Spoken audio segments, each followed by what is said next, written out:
members were here as well. And high school friend Steve Gleason is here. If you're not familiar with that name, he was a safety for the New Orleans Saints, and then unfortunately came down with ALS, Lou Gehrig's disease, but has become quite a notable figure and on behalf of ALS and research and support for that disease. Vapor has an incredible presence here with all of her family and her volleyball team, and I love it. I remember this when Vapor was selected as an astronaut as well.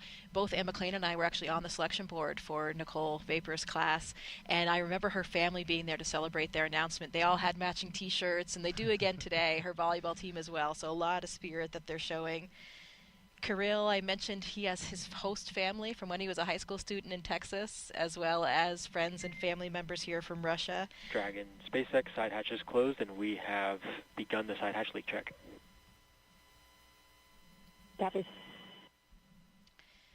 And Tak has a lot of friends from school and his previous jobs back in Japan, so everybody has an incredible representation of family and friends here to support them. And I bet the crew members are thinking about them a little bit.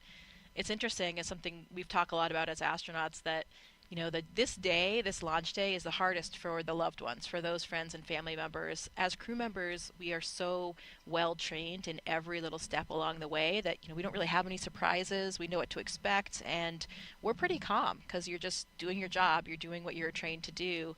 But it's the family members that really this is the most difficult on, because they don't have that same level of training. They don't necessarily understand all the nuances, and it's their loved one sitting on the top of that rocket. So it's an interesting dichotomy, though, where I think the astronauts are quite calm, but they're probably more worried about their family members and how they're feeling than they are really about themselves right now.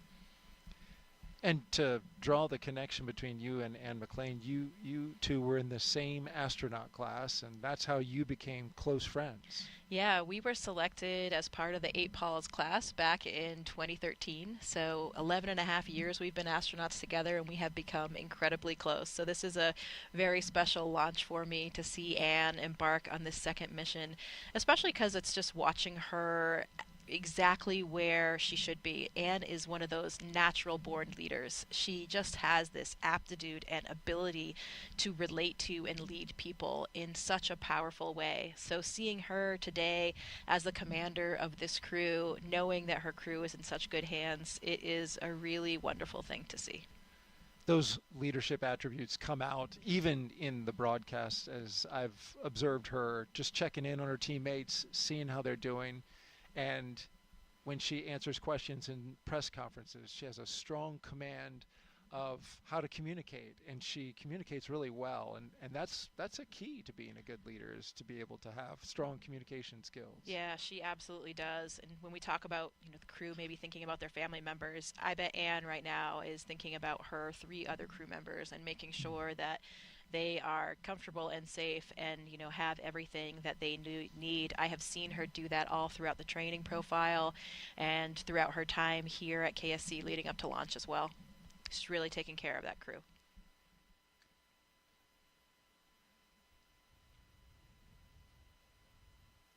From inside the capsule to outside of it, there at the press site, see the countdown clock, a historic site. It's on the National Historic Register, in fact.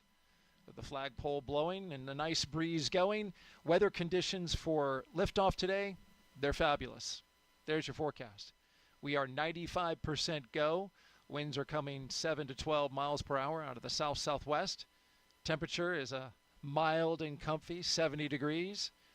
The only concern for that 5% resides in the cumulus cloud rule, and that's because we have a little more moisture in the air than we did 2 days ago. But really, as you can see outside, not a lot of cumulus clouds. You've got those high stratus clouds, but there you see some off in the distance over top of the ocean. But those seem to be pretty thin. Not expecting a lot of moisture in those. So that all bodes well. There's a beautiful shot. The sky is open and clear for this liftoff right now. It's green. Of course, we'll be looking again at the weather, as in fact even more closely as we get closer to launch. Dragon, SpaceX, ComCheck.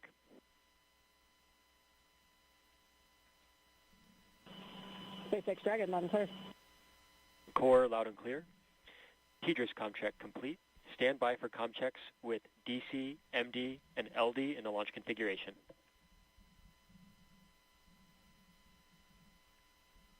Dragon, D on countdown 1, comm check.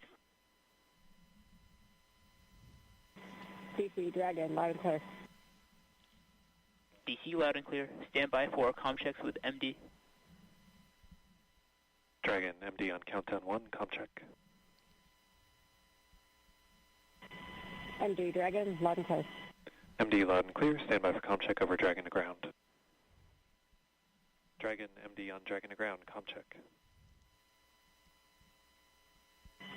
MD, Dragon, loud and clear. MD loud and clear. Stand by for comm checks with LD. Dragon, LD on countdown 1, comm check. LD, Dragon has you loud and clear. LD loud and clear. Stand by for comm check over Dragon to ground. Dragon, LD on Dragon to ground, comm check. LD, Dragon, loud and clear. LD loud and clear.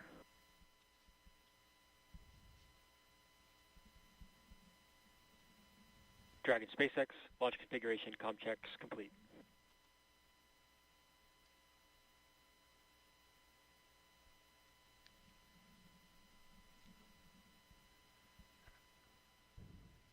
All right, with the communication checks complete, that's a good milestone that we are passing now. Able to communicate with the crew both on the ground and through the air. We're now T-minus 2 hours and 9 minutes from launch. The ISS is an incredible orbiting lab and, of course, Crew-10's final destination. Here's a closer look now at how we're getting help here on Earth from all of that revolutionary science research being done up in low Earth orbit. The International Space Station isn't just a symbol. It's a powerhouse of cutting-edge science, constantly revealing secrets that defy Earth's limitations and drive us farther into the cosmos. Our mission is research and science. We have experiments mounted on the outside of the station that are looking at Earth. We study our own bodies and how they react to space, to weightlessness, to radiation, and that helps not only us go on further in future missions, but also helps for medical research back home. And then we study lots of different things as well, like materials, combustion, all sorts of things that help us understand life back on Earth. Yeah! Microgravity doesn't play by the rules. It flips them upside down, transforming how liquids flow, how flames burn, and unraveling biological mysteries before our eyes. I saw some heart tissues beating in space, and it was incredible. Photon, we see that top one beating. Looks like happy heart cells. But we're not just along for the ride. We're explorers, diving headfirst into the challenge and harnessing the power of this unparalleled platform, just as we have been for decades. We're on a relentless quest for answers, seeking to understand the intricate workings of the human body in space and ensuring future crews stay safe on their daring journeys beyond Earth's orbit. The human aspect of human space exploration is always going to be very important for decades to come. And when it comes to technology, we're not waiting around. We're discovering new ways to grow crops in harsh environments and engineering innovations to tackle Earth's greatest challenges. We have amazing technology that allows us to recycle water and create water for us to drink. It's delicious. Microgravity isn't just a curiosity. It's a game changer in the fight against diseases back on Earth, paving the way for breakthroughs that benefit us all and enabling new economic opportunities in space. Welcome, Axiom 3 on board the International Space Station. From our vantage point more than 200 miles above Earth, we are not just spectators. We're gaining unprecedented insights into the world we call home, and we're sharing our findings openly. We're not just achieving results today. We're sparking inspiration in future generations of explorers and embracing the power of global collaboration as we reach for the stars. What was your favorite experiment on the International Space Station? Toby, great question. My favorite experiment was the one that I got to eat. It was us growing hatch chili peppers in our plant habitat. Station Huntsville on 2. We have video in Node 1. Looks at those chili peppers. And as we soar through space at 17,500 miles per hour, each moment is a step closer to unlocking the mysteries of our Earth, our universe, and propelling our pioneering spirit even farther into space. So come along for the ride aboard the International Space Station.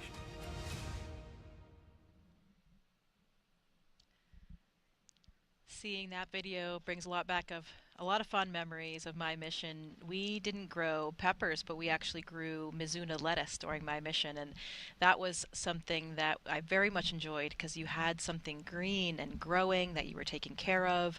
You were giving it water every day and monitoring the growth. And then the best part was at the end of the experiment, we processed the lettuce, and some of it, of course, had to go back down for science, but then we were able to enjoy a fresh salad. So that was a big moment for me.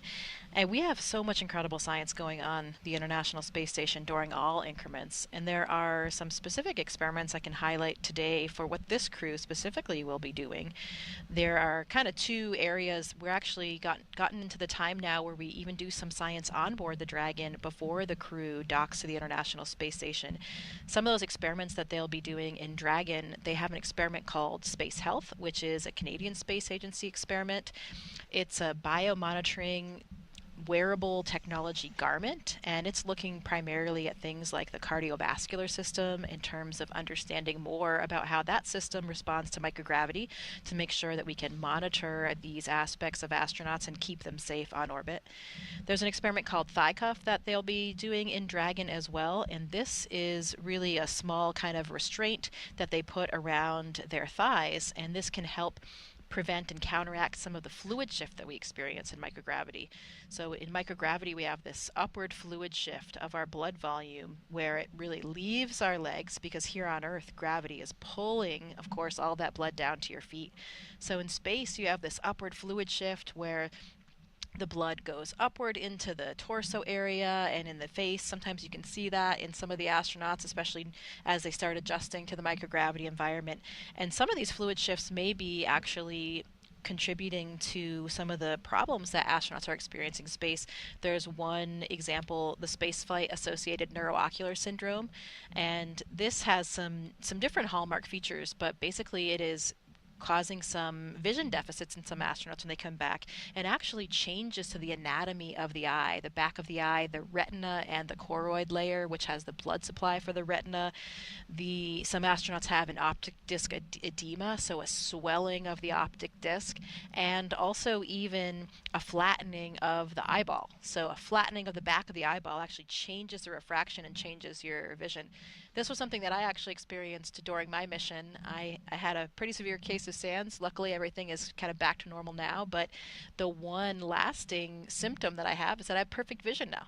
When I launched to space, I actually did wear glasses and contacts, and because of that globe flattening, I now have 2015 vision that has persisted for the last 5 years. So, most expensive corrective surgery I think possible. Thank you, taxpayers.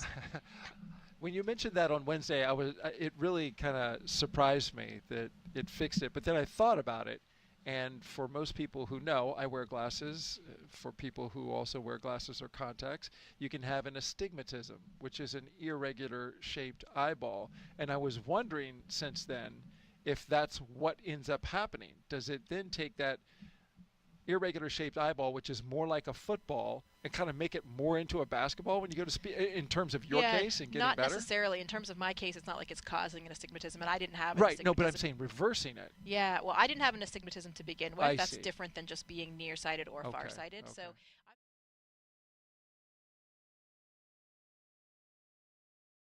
question on how it would affect that overall shape. This is kind of just a flattening of the back of the eyeball that's normally round, so it changes that refraction, which of course changes, your prescription and changes your vision there. This crew on board Dragon will also participate in an experiment called immunity assay, and this is a new way to monitor health and immune function with a blood sample. So most of the time, historically in space, we take blood samples and we have to send them back down on Earth to be studied by scientists to evaluate them for all these different parameters, for example, immune system parameters. This is actually an in-flight assay that would allow the data to be collected in flight without going back down to the ground. So could be really important in terms of physiology and medical research, and also direct health of the astronauts as well. Yeah, because when the blood comes back down to Earth, instantly gravity is then a factor. So studying it in that microgravity environment while it's up there, yeah, right? The blood sample itself, the parameters that they're looking at, they won't be changing anymore because they're not. It's not in the human body anymore. But you're right. Now, we are keeping the experiment a little bit more clean, since we're never exposing anything back to that 1G environment. When the crew is on the space station, a few of the experiments they'll be participating in, one is the CIPHER study, which is a really large, comprehensive physiological study that has been kicked off in recent years here at NASA. And it's really a multidisciplinary study looking at both physiology and psychological components, and it's comparing different duration missions as well, and will be really important for that comprehensive physiology. For example, applications to SANS, like we talked about. There's an experiment called Drain Brain 2.0 that's really looking at blood flow between the heart and the brain in space, and how that changes with microgravity. It involves a special neck collar that the astronauts will wear. And there are some particular flammability experiments, combustion experiments, one called Sophie Mist that the astronauts will be participating in. This is something that we do quite frequently, combustion experiments in space, because if you think about it, of course, even flames burn differently when we don't have this natural air motion and convection caused by gravity. This particular experiment is looking at different models for flammability that can be used on future space missions, and has terrestrial applications for combustion models as well. So lots of different types of science, really engaging and really important, not just for the future of astronauts and future space exploration, but direct applications to disease states and other factors back down here on Earth. The burning stuff in space sounds like fun. It is fun. Don't worry. It's very well contained. Oh, you're just not taking a match. We have, yeah, definitely. We have a special facility where it's a very contained environment in a glove box where we do these types of experiments, so we can make sure that we keep the astronauts in the space station safe. Oh, that's important. We are at T-minus 1 hour and 59 minutes and counting from liftoff of the Falcon 9 rocket and Endurance Dragon spacecraft from Launch Pad 39A here at the Kennedy Space Center. Crew-10, as you can see here, currently inside Dragon. So far, Crew-10 has completed their comm checks to make sure they can communicate with the teams here on the ground. Their seats have rotated from their upright to their reclined launch position, which allows them to see and access their display panels. They have also completed their suit leak checks to make sure that their spacesuits are working properly. We also heard verification that we have a good side hatch leak check, so that's good.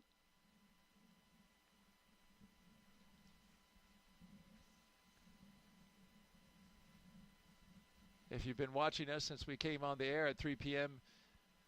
Eastern Time, you know that we've had fantastic commentary from NASA astronaut Jessica Meir. My name's Daryl Nail. I get the pleasure and the honor to sit next to her and help document this journey to the launch pad with all of you.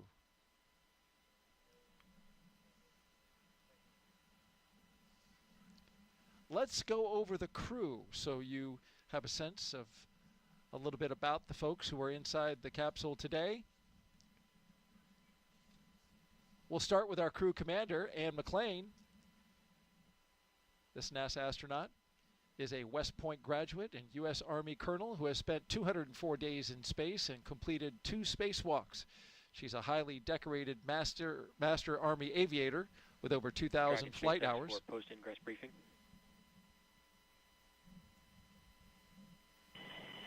SpaceX Dragon, go ahead. Good news. At this time, we are tracking no issues with Dragon or Falcon proceeding with launch today at this time. So I have no updates for you, but we'll continue to keep you up to date if anything happens. Otherwise, the closeout team is performing their final steps in the White Room before they depart the pad. How copy? SpaceX Dragon, copy, no issues. Great work to the team.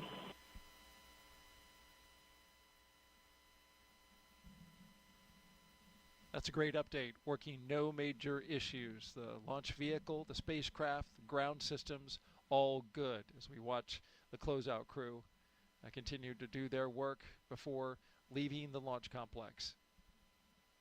And just to wrap up on Ann, she's a former rugby player and a pretty good one from what I hear. She got the nickname Animal. Yeah, she is pretty tough.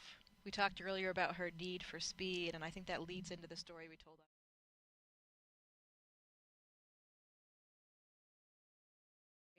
Vehicles in complex situations. And this one goes back to high school where she apparently ordered a pizza so large it could not be transported in the car. So she and her friend got in the car, they put the pizza on top of the car, and Anne, as the driver, natural commander seat of course, had her left arm up on top of the car to hold the edge of the pizza box and her right hand on the steering wheel, and her friend had her right hand up on the other side from the passenger seat. So Anne is really ready for anything, I would say, in terms of transportation and complicated vehicle setups. And where in the world is it that you can order a pizza that's as big as the roof of a car? Spokane, Washington, apparently. Apparently so, right? Wow. Colossal something, I guess they were called. Ah, okay. Well, it's a good thing it didn't come off the roof because it sounds like it would cover an entire windshield. So good job, Ann. Hey, let's talk about our Crew-10 pilot now, NASA astronaut Nicole Ayers. She's a U.S. Air Force major and graduate of the Air Force Academy. Nicole has flown the T-38 and the F-22 Raptor, logging over 1,400 flight hours, including 200 in combat. This will be her first space flight, making history as the first astronaut from NASA's 2021 class to fly. And she has said that that is very special to her. She feels humbled by it, and she's flying stuff up into space for her fellow classmates in honor of her being able to go first. You know where she got her call sign, Vapor? I do not. It's an interesting story as well. You know, she's an F-22 pilot, and apparently is one of her early flights, and I think she had a formation flight with her colonel or something as her on-wing, so big deal flight. She got ready to start the aircraft, and suddenly as she was doing so, there was some kind of smoke building in the cockpit. So her training kicked in, and she was abort, abort, abort, quick, you know, ready to leap into action and abort that engine start. And turns out it was just condensation. So that's how she became known as Vapor. The vapor that condensated onto her glass inside the cockpit. Well, it's as good a nickname as any. I thought you were going to say that she pulls really hard G's and creates a vapor trail, and that's where I thought you were going. Well, with that too. Oh, that works as well. She is a jet pilot. Yes, she is indeed.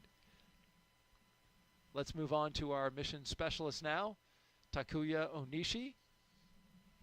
He's our JAXA astronaut on board. He's returning to space for his second mission. A former commercial pilot, he spent 113 days aboard the space station in 2016 and then became the first Japanese astronaut to capture the Cygnus spacecraft.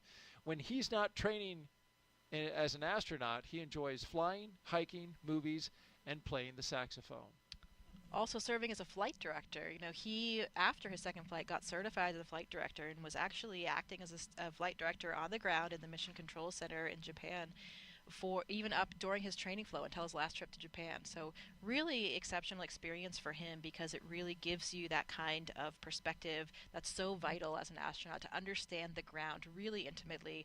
A lot of us as astronauts work as Capcoms in the Mission Control Center, talking to the astronauts from the Mission Control Center, and that affords that as well. But being a flight director is even more impressive. So well done for Tak for keeping that up. He even has an asteroid named after him. You mentioned that before, and I'm still very curious at how that came about. We'll have to dig that one up. Yeah, but you know, you mentioned his qualifications, which flows into his upcoming assignment as ISS Station Commander. Those are some great qualifications. The fact that he has seen it from both sides, both in space and on the ground. The second mission specialist is Roscosmos cosmonaut Kirill Peskov, a former airline co-pilot. This will be his first trip to the International Space Station. Trained in skydiving, zero gravity, scuba diving, and wilderness survival, he's ready for the challenges of space. Not a man of very many words, but when he does speak, he's very succinct, very clear. Kirill, we talked about the fact that he had never seen a bear until he went to California, even though he grew up in Siberia. But another great fact that I came across from his colleagues was that, in this region in Siberia, it's very close to the Mongolian border, which is an incredible part of the world, where I actually had the opportunity to go to do some research to study bar-headed geese in Mongolia, and it is a very special area. But one of the things that's special about that area is that they do a lot of throat singing. It's this old traditional form of singing that's really deep and guttural from the back of the throat. I won't even try to do it because I can't, but if you've never heard it, you should definitely Google it and see. But apparently Kirill does throat sing. He can do it? He can. So I wonder if he's doing any of that for them in the capsule. I've heard this, just so happened to have heard it, and I was fascinated by the sound that they make with their throat in this singing. It's really pretty cool. At first I was like, oh, whoa. But there was a very popular commercial on TV in which they had some of that throat singing, and that's where I first heard it, so I had to go look it up. It is very cool. That is pretty cool, yeah.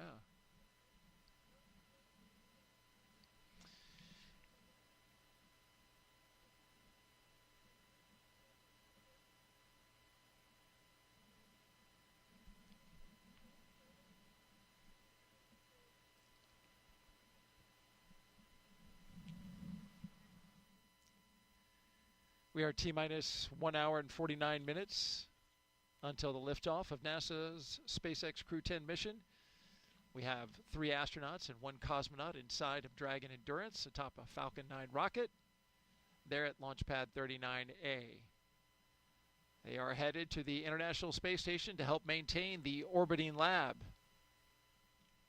Once on board the International Space Station, Crew-10 will become members very briefly of Expedition 72 for a few days. And there you see the members they'll be joining, Crew-9. And then they will become part of Expedition 73. They will conduct research to understand material flammability, contributing to the future spacecraft design, and study how spaceflight affects human physiology and psychology. And that's their patch. Yeah, this is an interesting one, Daryl. The Expedition 73 patch was designed to honor the science and scientists that make space exploration possible. And if you look at some of the elements on the patch here, the number 73 is a prime number and a binary palindrome. There's a good one for Pi Day for all the NASA geeks watching today. And that's represented at the base of the patch. 73 is also a star number, represented by the hexagonal shape of the patch, accented by white stars, and symbolize the crew's dedication to space exploration. The grid lines illustrate our earthly perspective from the cosmos, and finally the ISS, the International Space Station, symbolizing humanity's continued collaboration across space and time. Those grid lines to me look like something out of an 80s video game. Yeah, or the Matrix. I believe Johnny Kim was the mastermind behind this mission. I believe we talked about it on Wednesday, but the way that we start a new expedition on board the International Space Station, it actually rotates not with the Dragon flights, but with the Soyuz flights. So Expedition 73 will begin on April 8th with the launch of that Soyuz mission. Sergei Ryzhikov, Alexei Zubritsky, and NASA astronaut Johnny Kim for his first flight.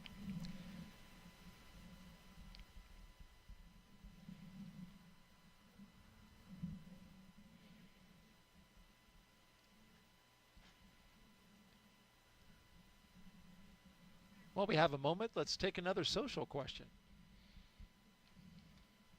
Let's see. Landon Davidson asks, how long does it take to readjust to gravity on Earth once you return? Well, Landon, like all things physiology related, there is a bit of individual variation, so different humans experience it a little bit differently. For me, it was interesting when I went to space, I actually adjusted very quickly. Even though, as humans, we've never evolved without gravity, I felt really comfortable and like I was at home. Some astronauts do experience space motion sickness, though, for those first few days, where they may feel a little bit queasy, even a little bit nauseous, maybe even vomiting a little bit. But that's normal and usually resolves in the first few days.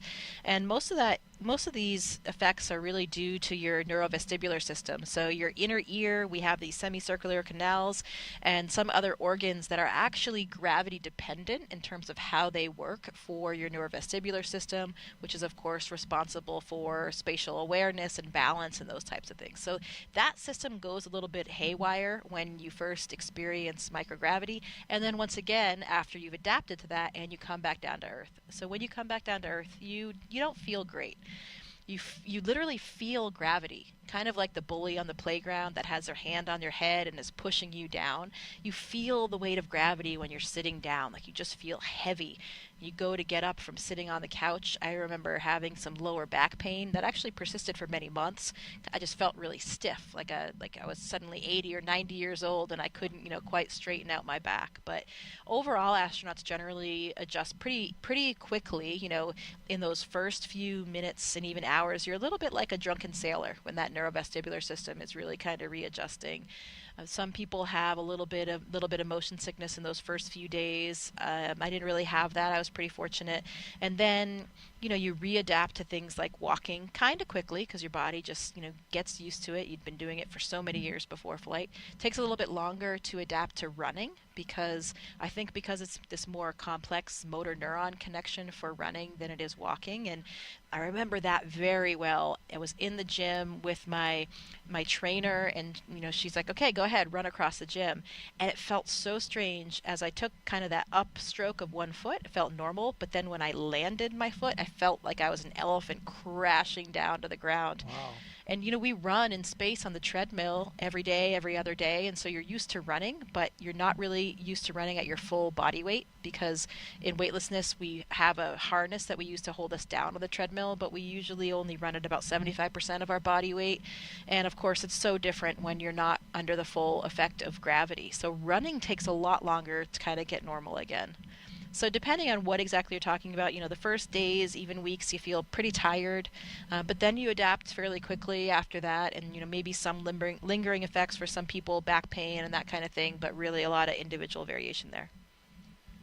And you touched on it. It's not like you're not working out on station. Your exercise is part of your daily regimen, and you're staying as fit as you possibly can. So it's really interesting that when you come back down, that neurovestibular system, that's the thing that's not used to it and is throwing everything off. Yeah, because your cardiovascular system, you are running and bicycling every day pretty much up there to maintain your cardiovascular system. But of course, the rest of the time, your cardiovascular system is not acting against the force of gravity like it is here on the ground all the time. So there's some level of deconditioning that just happens where, on the space station, I'm up there, I loved running on the treadmill. You kind of feel like a gazelle since you're at a little bit offloaded. I feel fast. And yeah, even your gait changes, your stride changes a little bit because of the mechanics of running are just different up there when you're not under your full body weight and you're kind of, you're being held down by this harness. But I really, really enjoyed it. But you're running for miles, every day. So Sonny Williams did and a few other people have actually done marathons. Dragon SpaceX closeout team has departed the crew arm. SpaceX Dragon copies. So what happens is when you come back down to Earth, you just like, even though you've been running miles a day, you come back to Earth and you can't even run a mile because you've had this kind of cardiovascular deconditioning. So that takes a little bit longer to come back. Interesting, from a marathon to struggling with a mile just because of the change in coming back from space to Earth. Well, we are now T-minus 1 hour and 42 minutes and counting. Let's take you now inside Mission Control in Houston, where flight controllers are constantly monitoring the International Space Station and the people living on board. NASA's Gary Jordan is there. Good afternoon, Gary. Good afternoon, Daryl and Jessica. Thank you. This is Mission Control Houston, and we're in the International Space Station's flight control room here at NASA's Johnson Space Center in Houston, Texas. The team continues to prepare for launch, led by Flight Director T.J. Creamer. Today we'll be, of course, launching the 10th rotational crew mission to the International Space Station under the agency's Commercial Crew Program. Following Crew-10's arrival, the space station will have a total of 11 crew members aboard for just a few days. 4 of those 11 crew members include the Crew-9 cadre, with NASA astronauts Nick Hague, Butch Wilmore, and Sonny Williams, alongside Roscosmos cosmonaut Alexander Gorbanov. During the next few days, Crew-10 will go over handover procedures with the off-going Crew-9, including a safety briefing and orientation. Then the new crew will jump right in to help advance scientific knowledge and demonstrate new technologies. After a few days of handover activities, the members of Crew-9 will prepare for their undocking and return to Earth. Direct handovers between crews allow for continuity of the activities and helps to ensure a continuous U.S. presence on the space station, which is now at 24 years and counting. Ahead of Crew-9's return, NASA astronaut Sonny Williams turned over command of the space station to Roscosmos cosmonaut Alexei Ovchinin. In just a few weeks, NASA astronaut Johnny Kim and Roscosmos cosmonauts Sergei Ryzhikov and Alexei Zubritsky will join the on-orbit crew. Shortly after the departure of the Soyuz MS-26, with NASA astronaut Don Pettit coming home, will mark the commencement of Expedition 73, led by the new commander, JAXA astronaut Takuya Onishi. All of this, of course, coming up after today's launch. We continue with the countdown, and with under 2 hours before launch, we'll send it back to Kennedy. Daryl?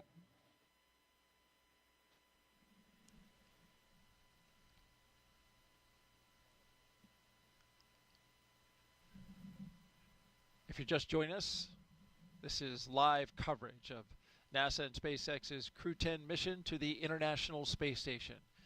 We're now T-minus 1 hour and 40 minutes until liftoff, and so far we've had a smooth countdown. No issues with the rocket or spacecraft, and ground systems are looking good for launch. You're looking now at the crew inside their capsule, Crew-10.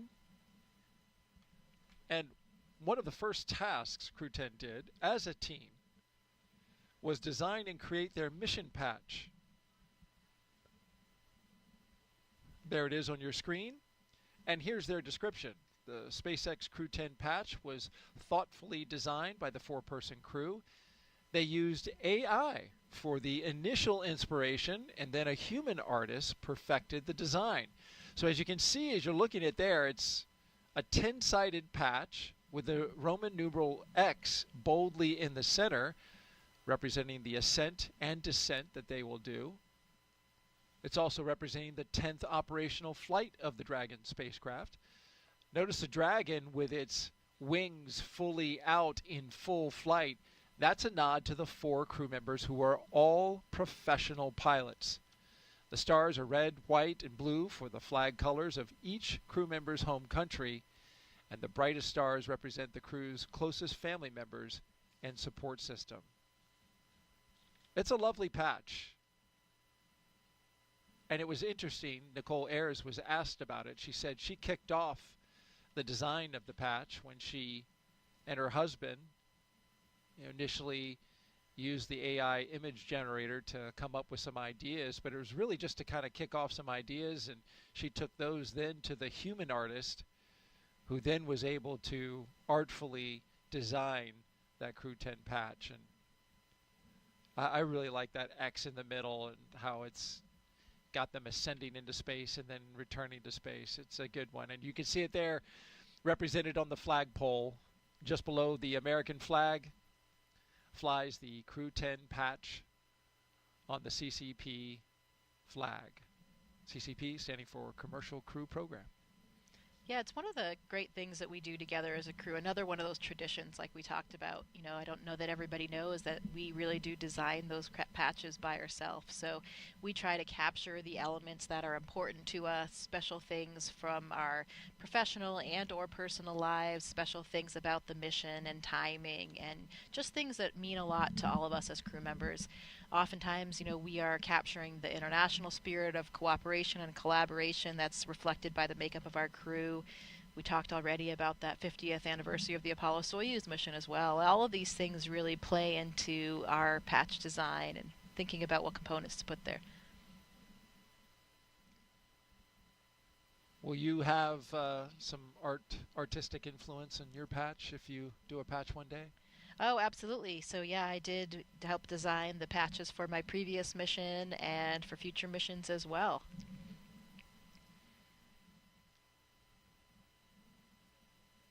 Crew-10 is also allowed to have some personal items, as you well know, Jessica. Jessica Meir, astronaut with NASA, joined us here on the broadcast. They get to take them with them for their stay, their extended stay in space. And for this crew, here's a few things that they will be taking up. Anne McLean, her and her crew were able to pack some personal gear to meet them on the ISS. It's going up on SpaceX 32 in April. She packed some sports team shirts, and those are from the schools she attended, along with some holiday gifts for the crew. Commander McLean said, most importantly, she was able to pack a memento for multiple people who worked on this flight to support her either personally or the mission as a whole. Those items will be returned to their owners after flight, and they include things like pins, necklaces, and rings. It's neat to have some jewelry that's flown in space. Takuya Onishi, he's having a lot of pictures of his family, friends, and colleagues sent up. He's also flying some banners from elementary schools he participated in when he was a small kid. Yeah, it's always fun to bring a few of those personal affects from home. You know, one of the things as astronauts that's so important to us is being able to share this mission. You know, and this is not just for us as individuals or even just for us as a crew. This is really a mission for everybody. Everybody at NASA and all of our partner agencies, all of the people of our countries, really all of the citizens of the world. So we try to bring up things to represent that, whether they're from, you know, universities that we attended, different organizations we belong to, things that really represent all of the different people who helped us get where we were and where we currently are on the International Space Station, and to really bring it back to them, to tie it to them as well, to share the mission and remind everyone that this is truly for them and for all of humanity. And just add a note about Nicole. She said she's taking items from alma maters and the Air Force volleyball team, which you mentioned. Some of them are here today. Yeah, they are. She's also taken a bunch of pictures of her friends and family so she can keep them close. And since she's the first person from her astronaut class to go to space, she's also taking up something for her classmates, the Flies, of course, Group 23. But she didn't want to say what it was. She wants it to be a surprise. But she said that she's getting nothing but love and support from her classmates. Yeah, absolutely. I know that they are all so proud of her today.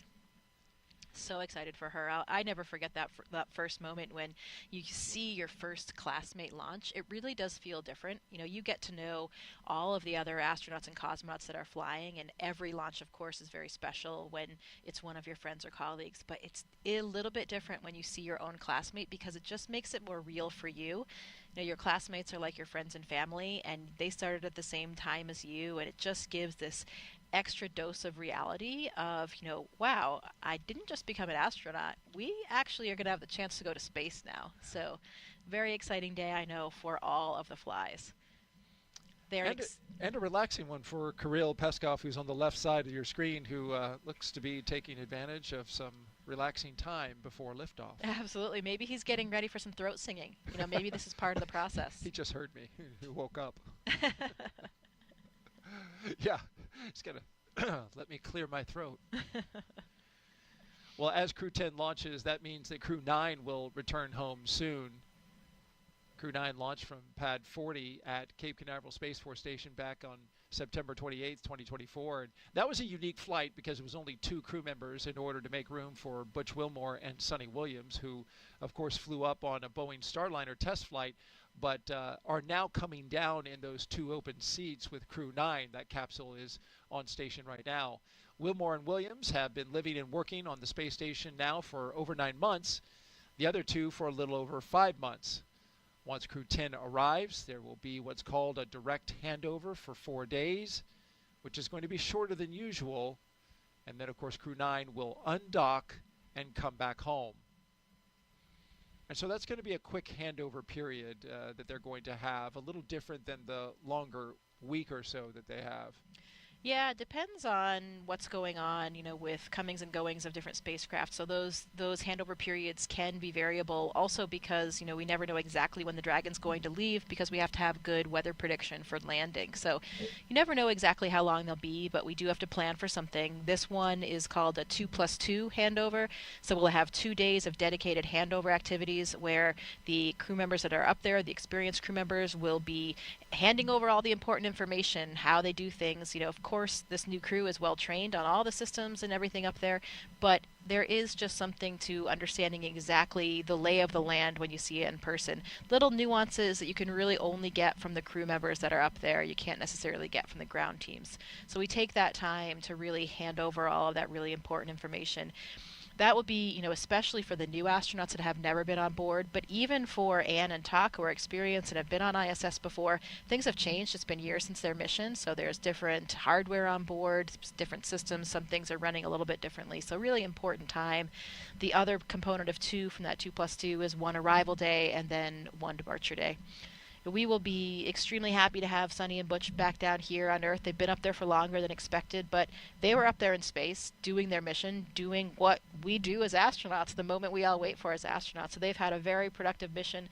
I love that we saw that image of Sunny running on the treadmill. We talked about how she ran a marathon in a previous missions. I'm not sure if she did it again on this one or not, but I'll have to ask her about that. It'll be great to have them back, and they are coming back with another one of my 8-ball classmates, Nick Hague. So. Indeed. And a lot has been made about the return of Sunny and Butch, as we know, in the media and the reporting that's been happening about that. What's your sense of it inside the astronaut office that so much attention has been given to their return? Yeah, definitely a lot of attention. But as I was saying, they are up there doing what astronauts are supposed to do. That is what we live for, and that's really our main intent of being astronauts, is to go to space and to do science and to do maintenance and do all the work that you do on the International Space Station. So it's really no big deal that Butch and Sunny are up there, again, longer than expected, but they're contributing to all the science and all the maintenance on board, just like every other crew member. And it's just something as astronauts that we know we always have to be ready for. We always have to be flexible. You know that there's a plan for your mission. That plan can always change. As you've seen in recent years, there are so many different things that can happen, not just with vehicles, but all different aspects of the space station program. And so, we accept the mission, knowing what the plan is, but knowing full well that there's a very good chance that it can change. And that's just something that, a lot of us are used to from our previous careers as well, that flexibility and adaptability. And I think it's one of our most important skills as an astronaut. And that's what Sunny and Butch have been doing. You're absolutely right. They went up on a test flight that was supposed to last 8 days, but they were ready to become part of the team up at the International Space Station, working, maintaining. They did spacewalks. They have done it all. Yeah, they're both very experienced astronauts. They've done International Space Station missions before, so it's not something foreign to them, and they were incredibly productive during their time. All right, quick social question. We want to get another one up. We had a question come in from Swamp Smoke, who asks, what's one thing about living in space that no amount of training on Earth can fully prepare you for?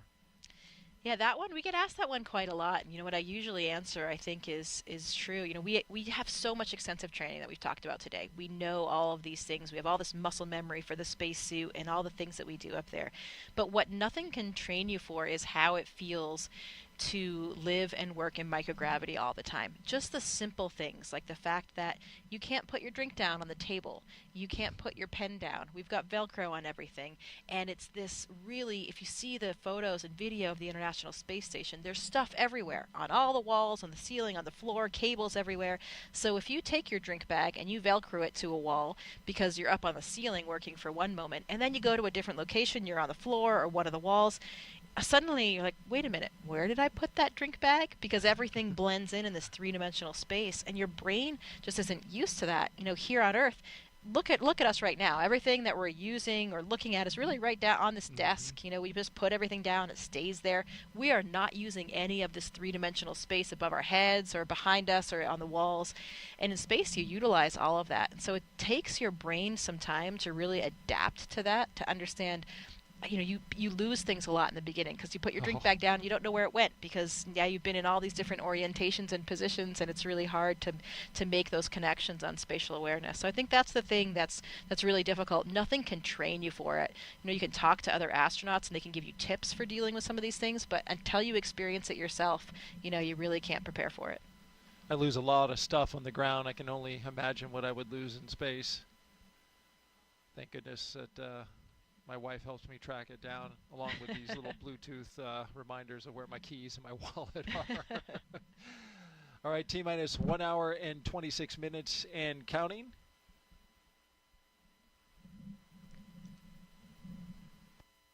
Crew-10 getting ready for their mission to the International Space Station, and there you see them from left to right.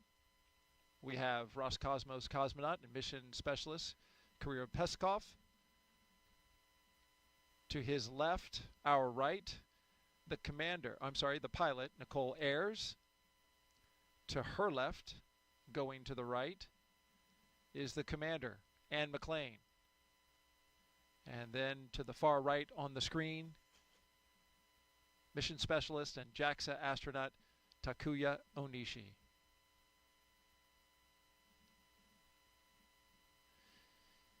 Up next, we'll be looking for the Launch Escape System Health Check.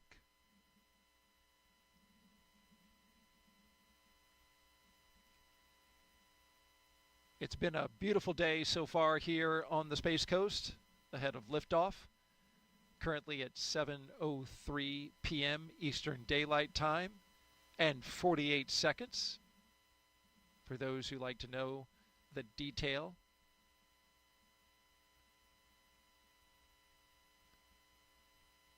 Our journey today began at astronaut crew quarters at T-minus 4 hours when the astronauts began suiting up after a good weather brief, some breakfast, and health checks.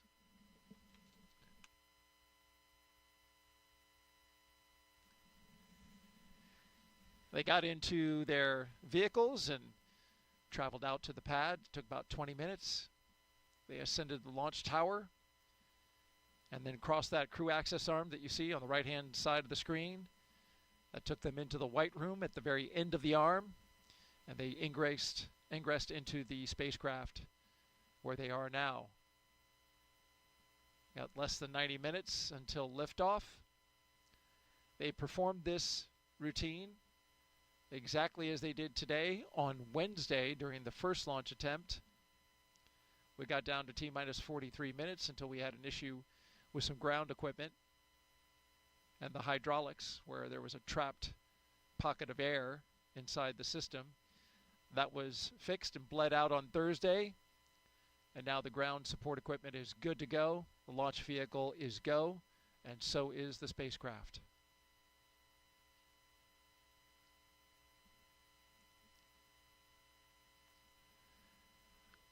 More recently, the umbilicals, you can see those attached. They're across the back of the rocket, actually, and into the transporter erector. They provided some comm checks through those. We did some suit leak checks for the astronauts inside the capsule. We also did some comm checks, completed those. And the closeout team closed and sealed the hatch right after they got a leak check of its own inside the capsule to make sure that nothing would leak out. There you see it there. And that side leak hatch check is good. Side hatch leak check, rather. Also a final check for FOD, which is foreign object debris. The closeout team carefully examined the area around the seal for the side hatch, and they have since left. They cleared out of the blast danger area, and now the only 4 people who remain inside the perimeter of Launch Complex 39A are right there on your screen. The crew for Crew-10.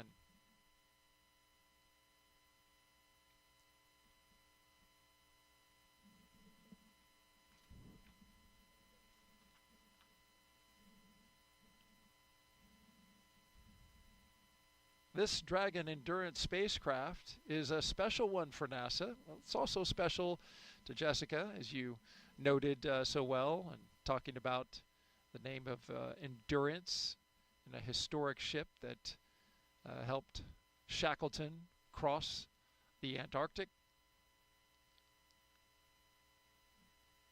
The Dragon spacecraft Endurance will take Crew-10 to space today in its 4th space flight. Since its first flight in 2021 for Crew-3, SpaceX's Endurance Dragon has been a workhorse for NASA's Commercial Crew program, flying mission after mission. It has safely carried astronauts to the International Space Station. With Crew-7, Endurance proved its reliability yet again, marking its 3rd journey to orbit. In all, Endurance has flown 10 astronauts and 2 cosmonauts to and from the International Space Station. And it's supported international crews from NASA, ESA, JAXA, and Roscosmos.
Live coverage of NASA and SpaceX's Crew-10 launch to the International Space Station.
We are T-minus 1 hour and 17 minutes and counting until liftoff of Crew-10 on a Falcon 9 rocket to the International Space Station.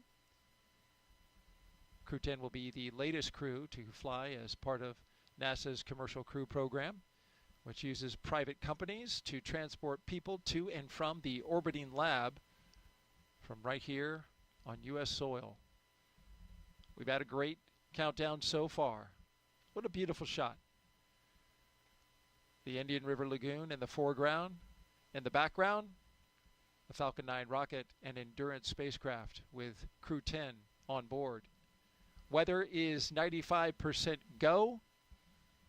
The only tiny concern is the formation of cumulus clouds, but as you can see from this view, we don't have many of those around here, and that's a good thing.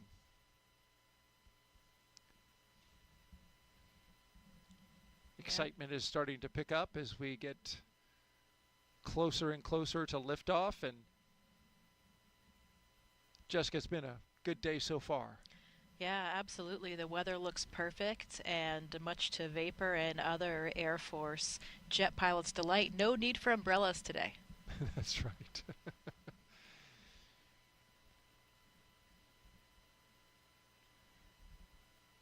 Crew getting comfortable, getting closer and closer. They're getting excited.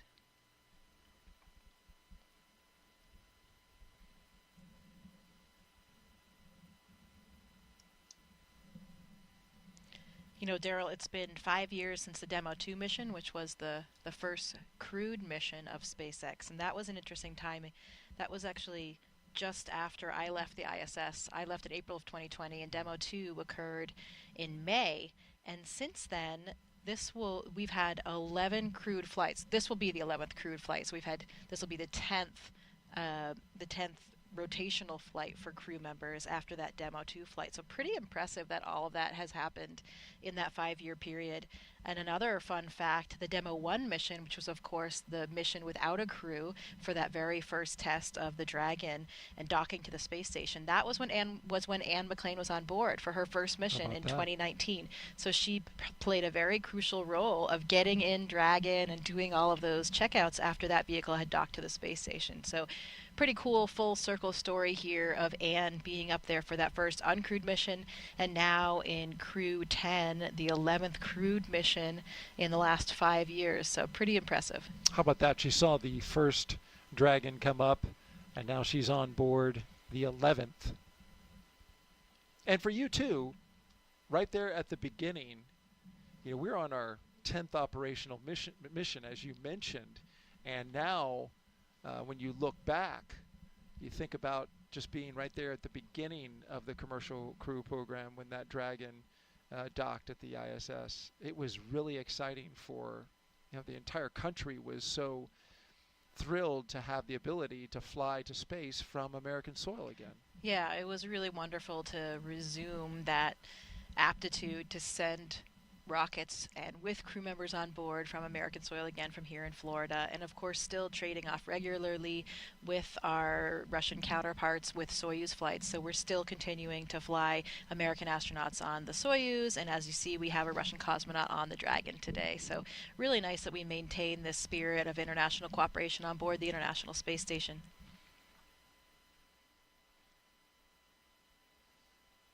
Especially, as we said, with that 50th anniversary of Apollo Soyuz coming up in July.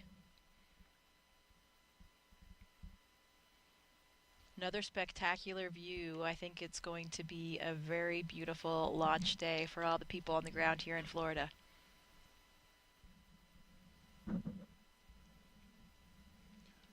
Absolutely, we are headed in that direction.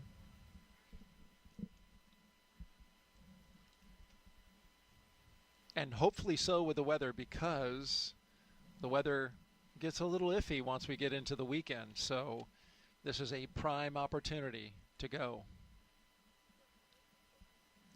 Just like that prime number 73 for Expedition 73. That's right. Let's grab another quick social question, Jessica. We're with Jessica Meir, NASA astronaut. Mohammed Therick asks, apologies if I didn't get your name correctly, what lessons from the Crew-10 mission will influence future astronaut rescue and contingency planning for the ISS and beyond? You know, I think for that one, there isn't really And this is Launch something... Control on countdown. For crew awareness, we'll be commencing with fuel bleed in approximately 2 minutes. Expect some pressing and venting from the vehicle. And we can see the venting and that fuel bleed that's happening right now as it comes off the transporter erector. Sorry, go ahead. Yeah, so we talked a little bit earlier about how whatever vehicle you launch on, that vehicle remains docked to the International Space Station as your lifeboat, essentially as your rescue vehicle. Even though you launch and you're not going to land for 6 months or more, you have that vehicle there at all times in case anything happens on the space station, anything happens to a crew member, though we needed to get the crew home safely. So we always have that rescue capability. From time to time, as you've seen in the last few years, we do have various situations emerge. If there's a technical issue on a certain vehicle, for example. And so we do what we do best here at NASA, and that is adapt and reevaluate and replan. And to me, that has always been the most impressive thing of working at NASA. When I am most impressed about NASA, it's when we have these challenges, because you see NASA rise to the occasion and do what we do best. Readapt and be flexible. And that's the same thing for all of these rescue missions. You know, we will replan and do whatever we need to do.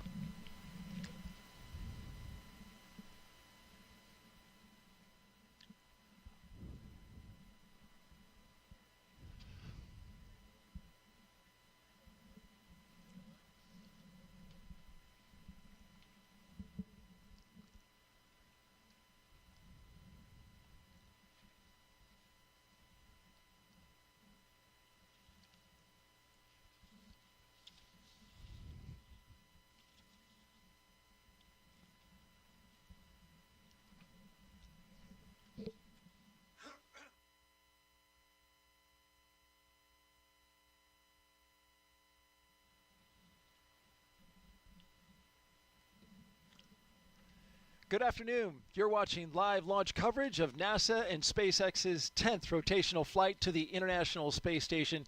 I'm NASA's Daryl Nail, and with us again today is NASA astronaut Jessica Meir.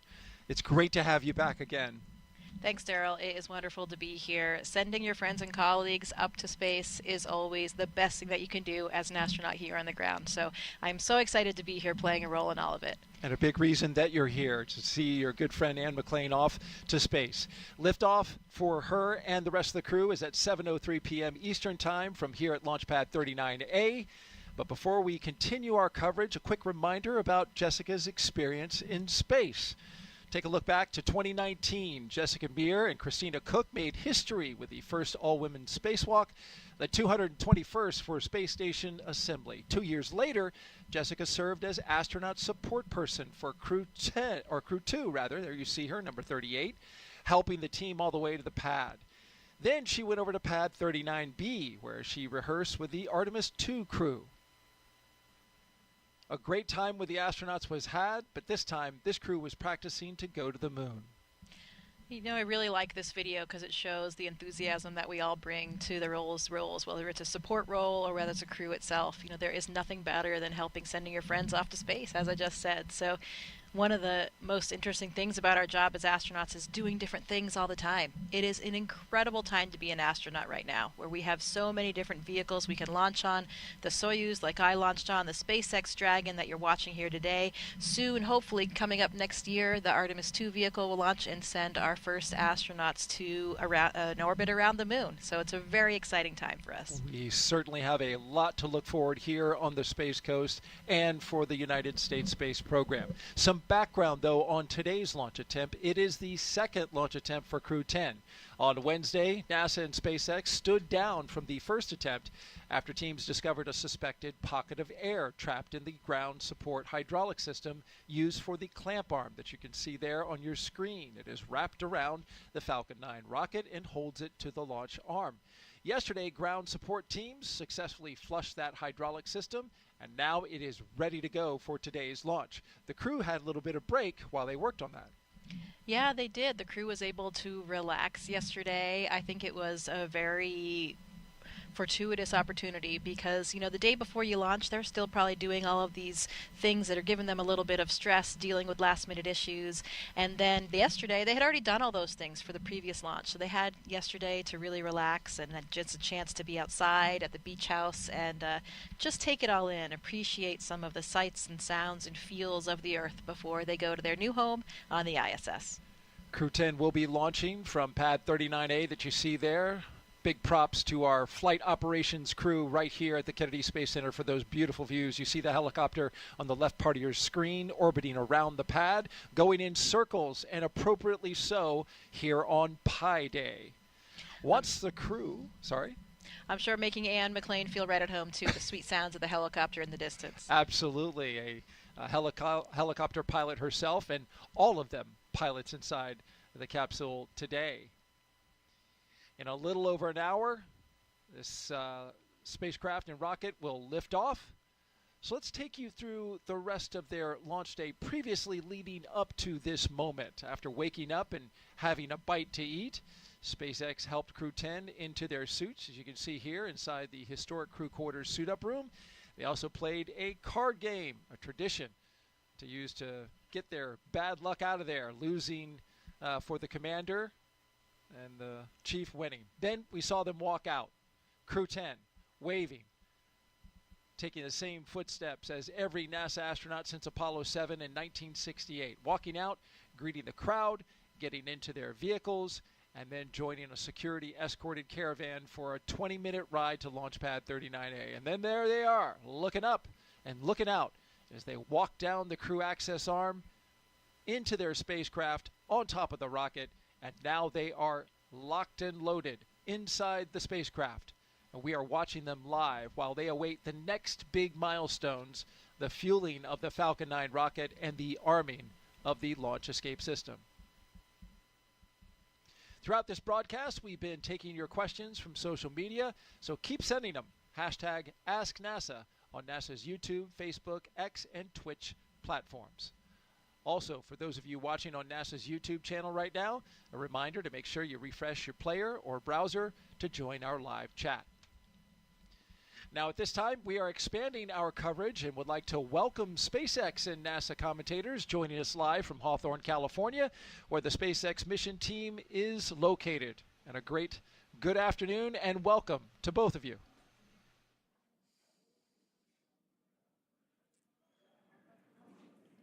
Thanks, Daryl. I'm Jessie Anderson, a Senior Production Engineering Manager here at SpaceX. And I'm Anna Schneider with NASA Communications. We are excited to be joining you once again from Mission Control here in Hawthorne as we count down to liftoff of Crew-10 just over an hour from now.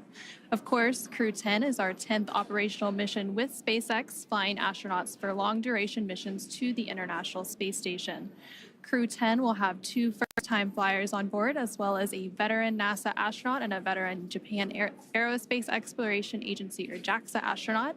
And the multinational crew represents 3 different space agencies, with NASA, JAXA, and Roscosmos all represented. Today's crew will fly aboard the Dragon spacecraft named Endurance, which previously flew the Crew-3, Crew-5, and Crew-7 missions. Overall, this will be Dragon's 46th visit to the space station and its 14th human spaceflight mission to the orbiting lab, which includes NASA's Commercial Crew Program missions and private astronaut missions with Axiom Space. We're also celebrating the 23rd anniversary of the founding of SpaceX today on March 14th, which also is Pi Day, a celebration of the mathematical constant pi. Now, over the last 3+ hours, Crew-10 has been going through the detailed process of getting ready for their mission to the International Space Station. So let's go ahead and take a moment to introduce you to the crew. In the commander's seat is NASA astronaut Anne McLean. She's making her second trip to low Earth orbit. The Spokane, Washington native and U.S. Army colonel was selected by NASA as an astronaut in 2013 and has spent a total of 204 days in space, completing 2 spacewalks totaling 13 hours and 8 minutes outside of the orbiting laboratory. Next to McLean in the pilot seat is Nicole Ayers, who was selected as a NASA astronaut in 2021. The Colorado native graduated from the Air Force Academy in Colorado Springs and is a major in the U.S. Air Force, and this will be the first spaceflight for Ayers. Serving as a mission specialist is JAXA astronaut Takuya Onishi, and today's flight will mark Onishi's second trip to the space station. He was selected as an astronaut by JAXA in 2009 and has logged 113 days in space previously. To round it all out, the final mission specialist is Roscosmos cosmonaut Kirill Peskov, and he was selected as a cosmonaut in 2018 and will also be making his first spaceflight today. Once on board the International Space Station, Crew-10 will briefly become members of Expedition 72 and then Expedition 73 in April. They will conduct space station maintenance and scientific research to understand material flammability, contributing to future spacecraft design and study how spaceflight affects human physiology and psychology. The crew will also engage with students worldwide via ham radio and use its existing hardware with newly integrated software to test a backup lunar navigation solution. To date, SpaceX has flown 56 crew members to space since the Demo 2 mission in May of 2020, which was almost 5 years ago. Coming up here at T-minus 45 minutes, we'll be listening in for the team to report their readiness for propellant load with a final go, no-go poll. And so far, today continues to be a smooth countdown, and we're looking good for an on-time liftoff at 7:03 p.m. Eastern Time from Launch Complex 39A in Florida. Now, here on the ground, the teams will be staffed around the clock in mission control just behind us to monitor Dragon and the mission, and not just for today, but throughout the entire mission, from liftoff to the Crew-10's arrival at the space station, all the way through splashdown when the astronauts return back home. And on console or headset in mission control, which you can see there on your screen, there are 6 key positions. The mission director is in charge of the room and tasked with making real-time decisions to ensure mission success. The person that you may hear talking to the astronauts is the crew operations and resources engineer. You'll hear us refer to them as the core throughout the broadcast. And there are 4 additional team members focused on vehicle systems, including avionics, navigation and control, software, propulsion, life support, and communication with ground support teams. Now, apart from mission control, our Falcon 9 team... Dragon SpaceX, cycling orbit tank isolation valves to equalize low flow pressure. Additionally, I can give you a go to step into Section 5. When ready, report go for launch.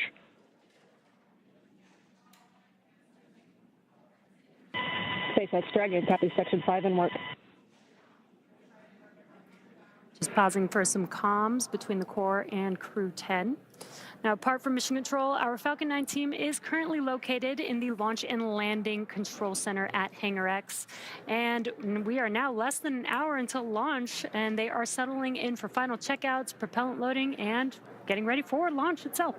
Yep, and NASA has its very own set of team members at NASA's Mission Control Center in Houston, Texas, who have been preparing the International Space Station for Dragon's arrival. The teams in Mission Control Houston recently gave their go for launch, confirming that the station is ready to receive Dragon and the new crew. Following liftoff today's flight to the space station will take about 28 hours, with Dragon flying autonomously the entire way. Docking is targeted for 11:30 p.m. Eastern, 8:30 p.m. Pacific tomorrow, March 15th. And just like autopilot on a commercial aircraft, the crew always has the ability to take manual control of the spacecraft if needed. And before all of that happens, as the booster returns to the launch site and slows down from supersonic speeds, people in the immediate area may hear a brief double clap of a thunder-like sound known as a sonic boom. Similar sonic booms like this were heard during the return and landing of the space shuttle, and sonic booms like these are one of the hallmarks of reusable systems like Falcon. Here's what some of these booster returns have looked and sounded like on previous missions. I know a lot of people will be excited when they hear the sonic boom. And these are going to provide quite a show because you're going to hear the sonic booms.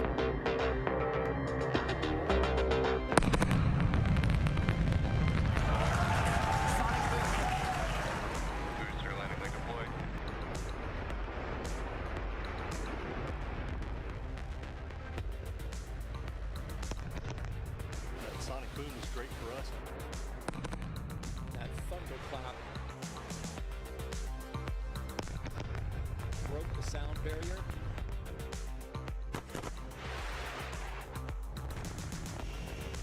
Side booster separation confirmed.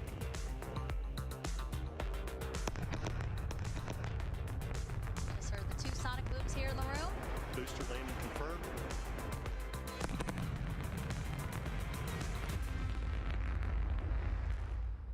We are now at T-minus 57 minutes and counting to today's launch. While we wait, let's check in with NASA's Gary Jordan at Johnson Space Center to see how things are shaping up at Mission Control in Houston. Gary, how's it going? Hey, Jesse. Hey, Anna. Thanks for having me. Welcome again to Mission Control here in the Johnson Space Center in Houston, Texas. We're the hub of human spaceflight at NASA, and the team here is poised for launch and preparing for the crew to lift off and begin their journey to the orbiting laboratory. In the home stretch of rendezvous, NASA and SpaceX flight controllers will enter into what's called integrated operations. Both flight control teams will conduct a series of go, no-go polls for Dragon Endurance's docking to the International Space Station. Rotation missions like Crew-10 help NASA continue to maximize the important research and technology demonstrations made possible only in the International Space Station's unique microgravity environment. The space station is critical for NASA to prepare for future commercial low Earth orbit destinations and to understand and overcome the challenges of long-duration spaceflight necessary for a long-term presence on the Moon and crewed missions deeper into the solar system, including Mars. Now here's a closer look at the mission and what Crew-10 will have to look forward to during their stay aboard the International Space Station. The Crew-10 mission is going to be a rotational mission to the International Space Station. So we will launch aboard the SpaceX Dragon capsule and the Falcon 9 rocket. I'm just enjoying the way towards the launch. Of course, I'm looking forward for the day of launch. And we are going to stay there about a half a year. So the first goal of Crew-10 is to continue learning about the Dragon and the Falcon 9 rocket that we're going to be flying on to enable SpaceX to continue their development of rockets and even private astronaut missions in the future. The other mission is to get us safely to the International Space Station so that we can crew this incredible national orbiting laboratory that we have and continue the science experiments that we have ongoing there. One of the unique characteristics of the International Space Station is microgravity. We get to learn how humans and plants and other types of hardware react in the space environment and the microgravity environment. And it helps us to develop all kinds of new materials, medicines, and it helps us to push our knowledge forward. The discoveries that we make on board the International Space Station then inform what we do on Earth, and it allows us to further both humankind here on Earth and get to further places in the universe. So I've often been asked why we explore, and I think it's different for everybody. When people are born, they naturally want to explore their environment, first as babies, and then as kids, and finally as adults. That's how we expand our world, and that's how we find something new. Every time that we make a further step, we learn something and we learn how to adapt, and that is so important to humanity. This is probably the main things which drives us forward and helps us to survive as a species. There are so many unknowns in space, and as explorers and as humans, we want to find out what's in that unknown. For me, it's the fact that I get to be a small piece of figuring out what the unknown is and taking that next step to get to the Moon and to Mars and the Artemis program. Our ultimate goal is to go to Mars, but it's not an easy journey, and when we face a new challenge, we must solve it step by step. I think that's one of the biggest benefits of the International Space Station. We're outside of the atmosphere, and now we don't have the protection of the atmosphere. What happens, and how do we better prepare our people, our hardware, our food, our water systems for that deep space exploration? It's really important on the space station that we learn those lessons now when we're in low Earth orbit. That way we know what we need to bring with us when we go onto the Moon with the Artemis program. One of the things that we do on the International Space Station is work with our international partners all across the world. I think it's hard to overestimate the value of international cooperation in space exploration, because we all know that it takes much time and effort. Space is hard, it's very challenging, it's sometimes unpredictable, and that's why I think cooperation is the key to success. The International Space Station wouldn't be international without all of our partners. And our goal is to be a beacon of hope for all of humankind so that people can look and say, this is what we can accomplish when we work together. T-minus 52 minutes and counting. We just pulled go for NASA and SpaceX to begin propellant load at T-minus 35 minutes. A great update there to our milestones. We now have NASA's Megan Cruz live from a nearby launch viewing location here at Kennedy Space Center. Megan. Hey, yeah, back here again today, and the weather is as beautiful as it was Wednesday, and the crowd as excited as ever to see liftoff in less than an hour. Now, we again want to bring in Mike Ravenscroft with NASA's Commercial Crew program. He's on console working the launch today over at Cape Canaveral Space Force Station. Mike, great to have you back. Hi, Megan. Happy to be here. All right, so again, thanks for stepping off console. When we spoke during Wednesday's launch attempt, there was a ground hydraulics issue. What was done to resolve that to get us to launch today? Yeah, Megan. So the team worked really hard on Wednesday during that first attempt to resolve the issue. Unfortunately, we weren't able to get there. So the teams, the SpaceX and NASA team, met Wednesday evening, Wednesday night, and developed a troubleshooting plan to go ahead and restore this system back to operational. So we went ahead and met, and Thursday they went off and executed that plan. They went ahead and opened up some of the valves, did some inspections, opened up some of the valves, and went ahead and bled the system. And then they did perform checkouts and performed the checkouts, and the system was nominal at that point. So we got back here today on launch countdown and, did some additional checkouts, normal checkouts that are performed on day of launch, and everything's checking out good. That's wonderful to hear, and it's always great to see teams coming together to resolve issues to get us to launch. Now, as CCP's Launch Vehicle Systems Office Manager, you were also part of keeping an eye on today's booster, correct? Which is flying for its second time. Yeah, Megan. So we watched that booster from the beginning when it's starting to be built, the whole way through production, the whole way through all the testing that's performed, even before it's getting that first launch, which occurred in December for the Empower-E mission. So we track all that, track all the issues that come out from all that in the first flight, and we review all that data. And then when it goes into maintenance for our flight, we are tracking all that work along with SpaceX and ensuring that the vehicle is ready for day of launch and a safe flight for the crew to the ISS. And Mike, last question for you. How do you feel just being a part of NASA's Commercial Crew program? This is awesome. I can't imagine myself anywhere else. This program, I've been here for quite a while, and this is a family. You get to work with folks from all over the country, from California to Texas to Alabama to here in Florida, and it's just a family, and that's how we feel about each other. We work hard. We get to work with a lot of great contractors. And so, day in and day out, you get to show up for work and enjoy what you do. Yeah, and do amazing things together. Mike, thank you so much. We appreciate your time. Thanks, Megan. Appreciate it. All right, let's get back over now to Anna and Jesse in Hawthorne.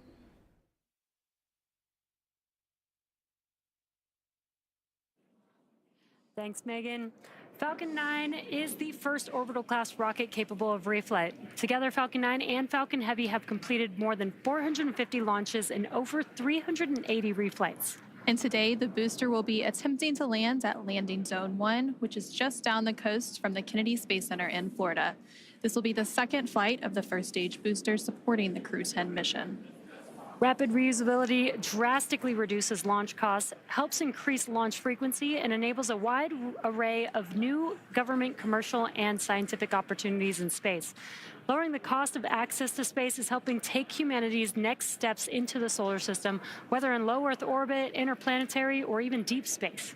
And when costs are lower, government and commercial customers can launch more missions, which helps accelerate development.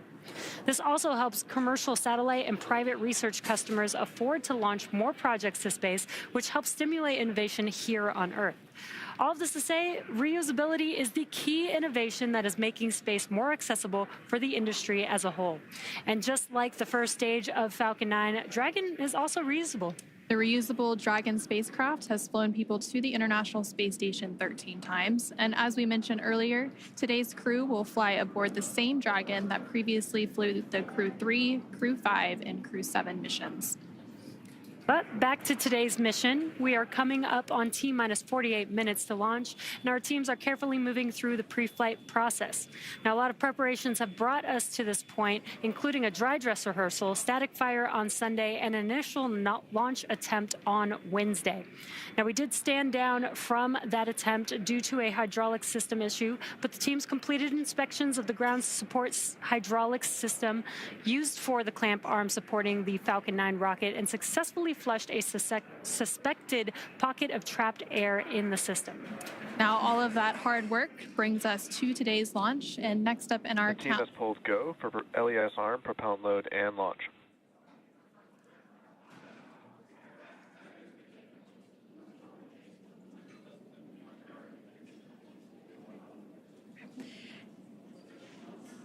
And there, you just heard that the team had pulled go for both prop load and for launch. So that was the next step in the countdown that we were waiting for, and that was from the SpaceX launch director, and they were calling up to the crew to let them know that we had received that go to continue with that prop load. And then, as we mentioned earlier, the Dragon launch team, as well as key NASA launch members, are in the Launch and Landing Control Center at SpaceX's Hangar X in Florida. And the launch director will also check in with the Dragon mission director, referred to as the MD, and the NASA launch manager to make sure everyone is on the same page and everyone is ready to move forward. Again, there's a lot of teams and a lot of moving parts to getting a launch off the ground. And so leading up to the final stages of launch today, you will hear various check-ins on that process. So right now, there on your screen, you can see Crew-10. They are on board Dragon, waiting to get the green light to stow the crew arm for the launch and arm the launch escape system. And we did just hear that go, so we should start getting a good view of that access arm moving away from the spacecraft pretty soon. Now, on the range side of things, the range continues to be go for launch, monitoring the clearance area surrounding our launch pad, as well as the air and sea space along the flight corridor. And as you can see in your on the left-hand corner of your screen, the weather is looking great for today's launch. Overall, weather is trending in the right direction, and we currently have less than a 5% chance of violation at our target liftoff time today, which is great.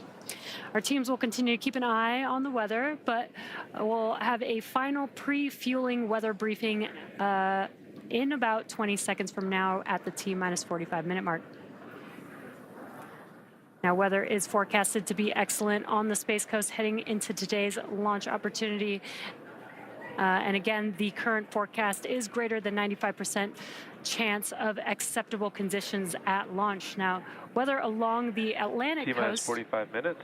Both control rooms go into lockdown and remain in that state until the launch escape system is disarmed. All operators are to remain at their console and maintain a sterile cockpit until MD confirms successful disarming of the launch escape system following orbit insertion or propellant offload in the event of a scrub. For non-urgent no-go conditions, brief the CE or LD and the approval board in the countdown. For urgent issues affecting the safety of the operation, operators shall call hold, hold, hold on the countdown net. Launch control will abort the launch auto sequence immediately and proceed in the launch abort auto sequence. At T-minus 10 seconds, launch control will be hands-off, relying on automated abort criteria for the remainder of the count. Operators advise the launch director whether structural breakup or fire is imminent or occurring per Dragon manual escape flight rules. Launch control, you may proceed with arming the crew arm for movement. Crew X's arm retraction starting. And that was the launch director performing a briefing with the crew. Sounds like everything is go for launch, and we're going to start seeing that crew access arm moving away from the vehicle here shortly. We should also see propellant load getting underway in just a few minutes as well. Again, our teams are staffed around the clock in Mission Control here in Hawthorne, Mission Control in Houston, as well as the Launch Control Center to monitor Dragon throughout its entire mission from liftoff all the way to Crew-10's arrival at the space station and then on its return home to Earth. And there you're seeing some great shots of the crew access arm pulling away from Dragon. Clear skies as far as the eye can see. Perfect weather for today's launch. Getting exciting over here.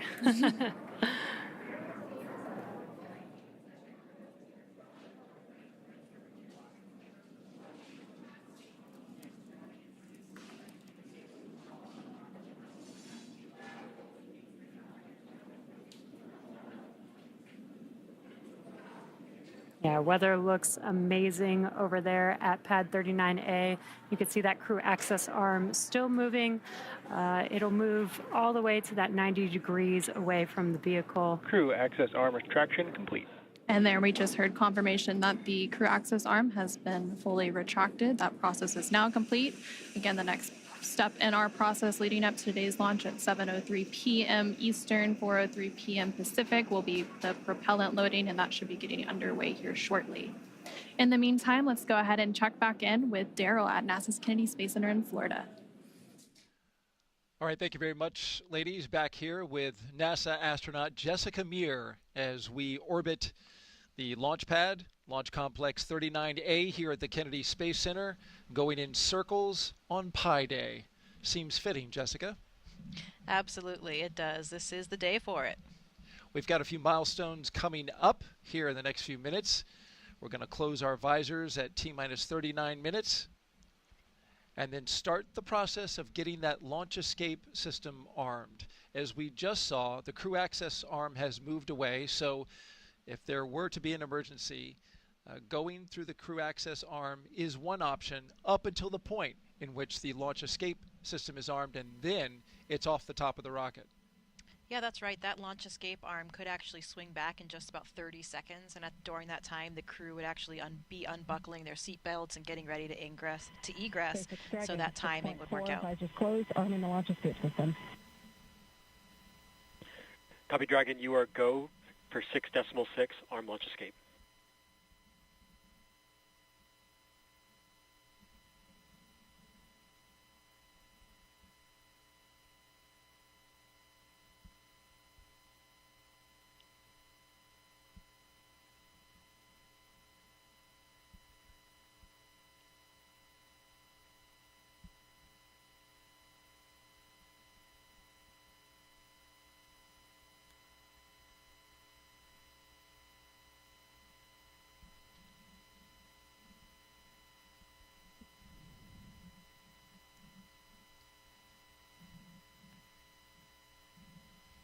Running these milestones early at this point, which is a good thing.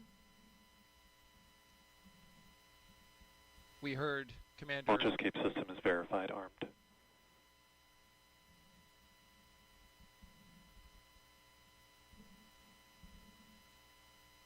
There we have the verification that the launch escape system is armed. A high energy system that could be very much needed in case something were to happen to the rocket.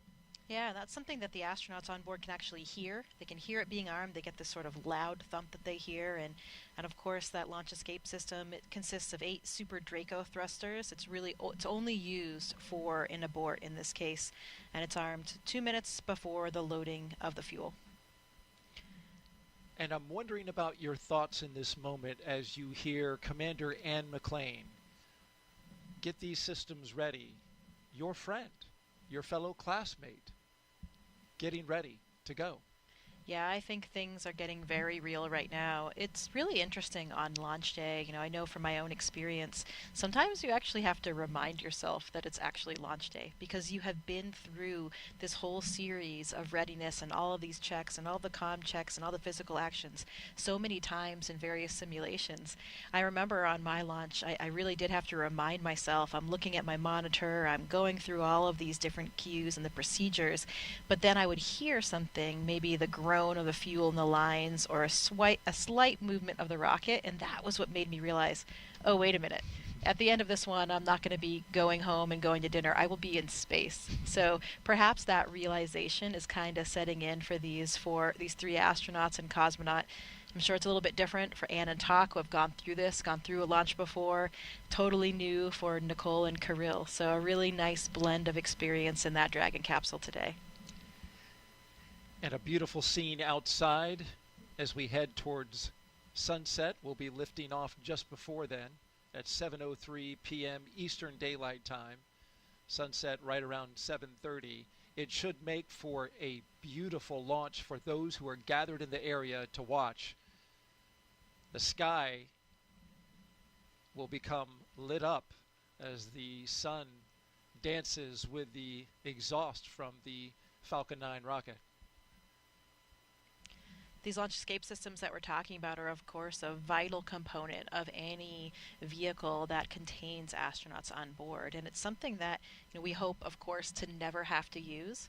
But the few times historically when we have had to use them also provide such a testament, such a great test of that system. I remember very well Nick Hague and Alexei Ovchinin's abort on the Soyuz that happened in 2018. I was in training at the time in Star City, and that abort happened when they were at about 30 miles up, and they ended up going up to about 50 miles and then landing safely due to the very reliable, highly functioning abort system. Search and rescue teams were there to pull them out in about 10 minutes. And a really stressful day, of course, for everybody. And tanks venting for propellant load.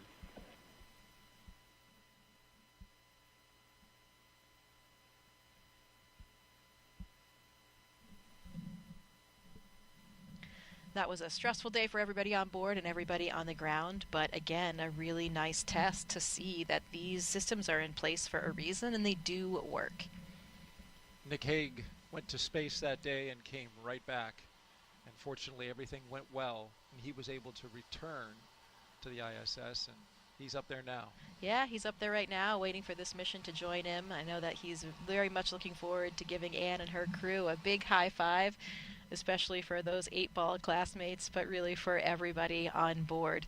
We joke in our class that, Nick launched 2.5 times so far for his 2 missions to space, but he's got a little bit of extra experience.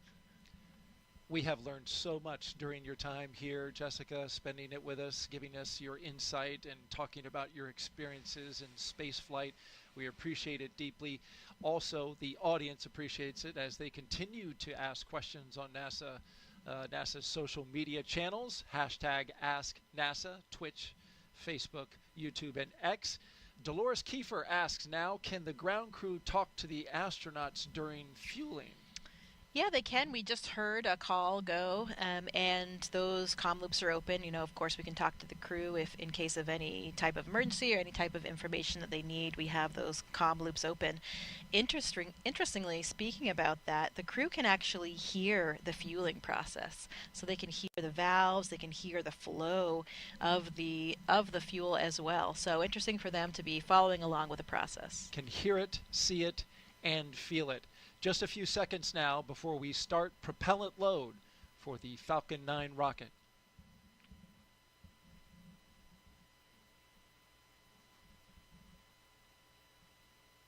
The launch auto sequence has started. And here we go. Tanks are being filled. Prop load is underway. A very dynamic time for the astronauts and the ground crews.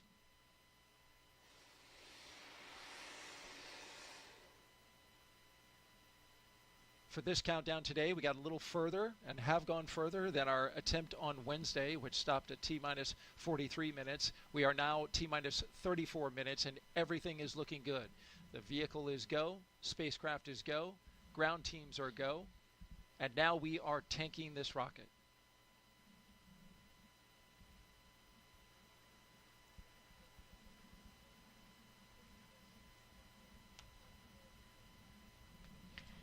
So this crew is hearing those sounds. As we mentioned, they can hear the fuel flowing through the valves and flowing through the pipelines. And this is a rocket-grade kerosene called RP1 and also liquid oxygen. That is the fuel for this powerful Falcon 9 rocket today. 1.8 million pounds of thrust once the rocket takes off. Thanks to our Kennedy Space Center Flight Operations team for these beautiful helicopter shots. Doing a great job. Let's go back now to Hawthorne, California, and join our commentators there.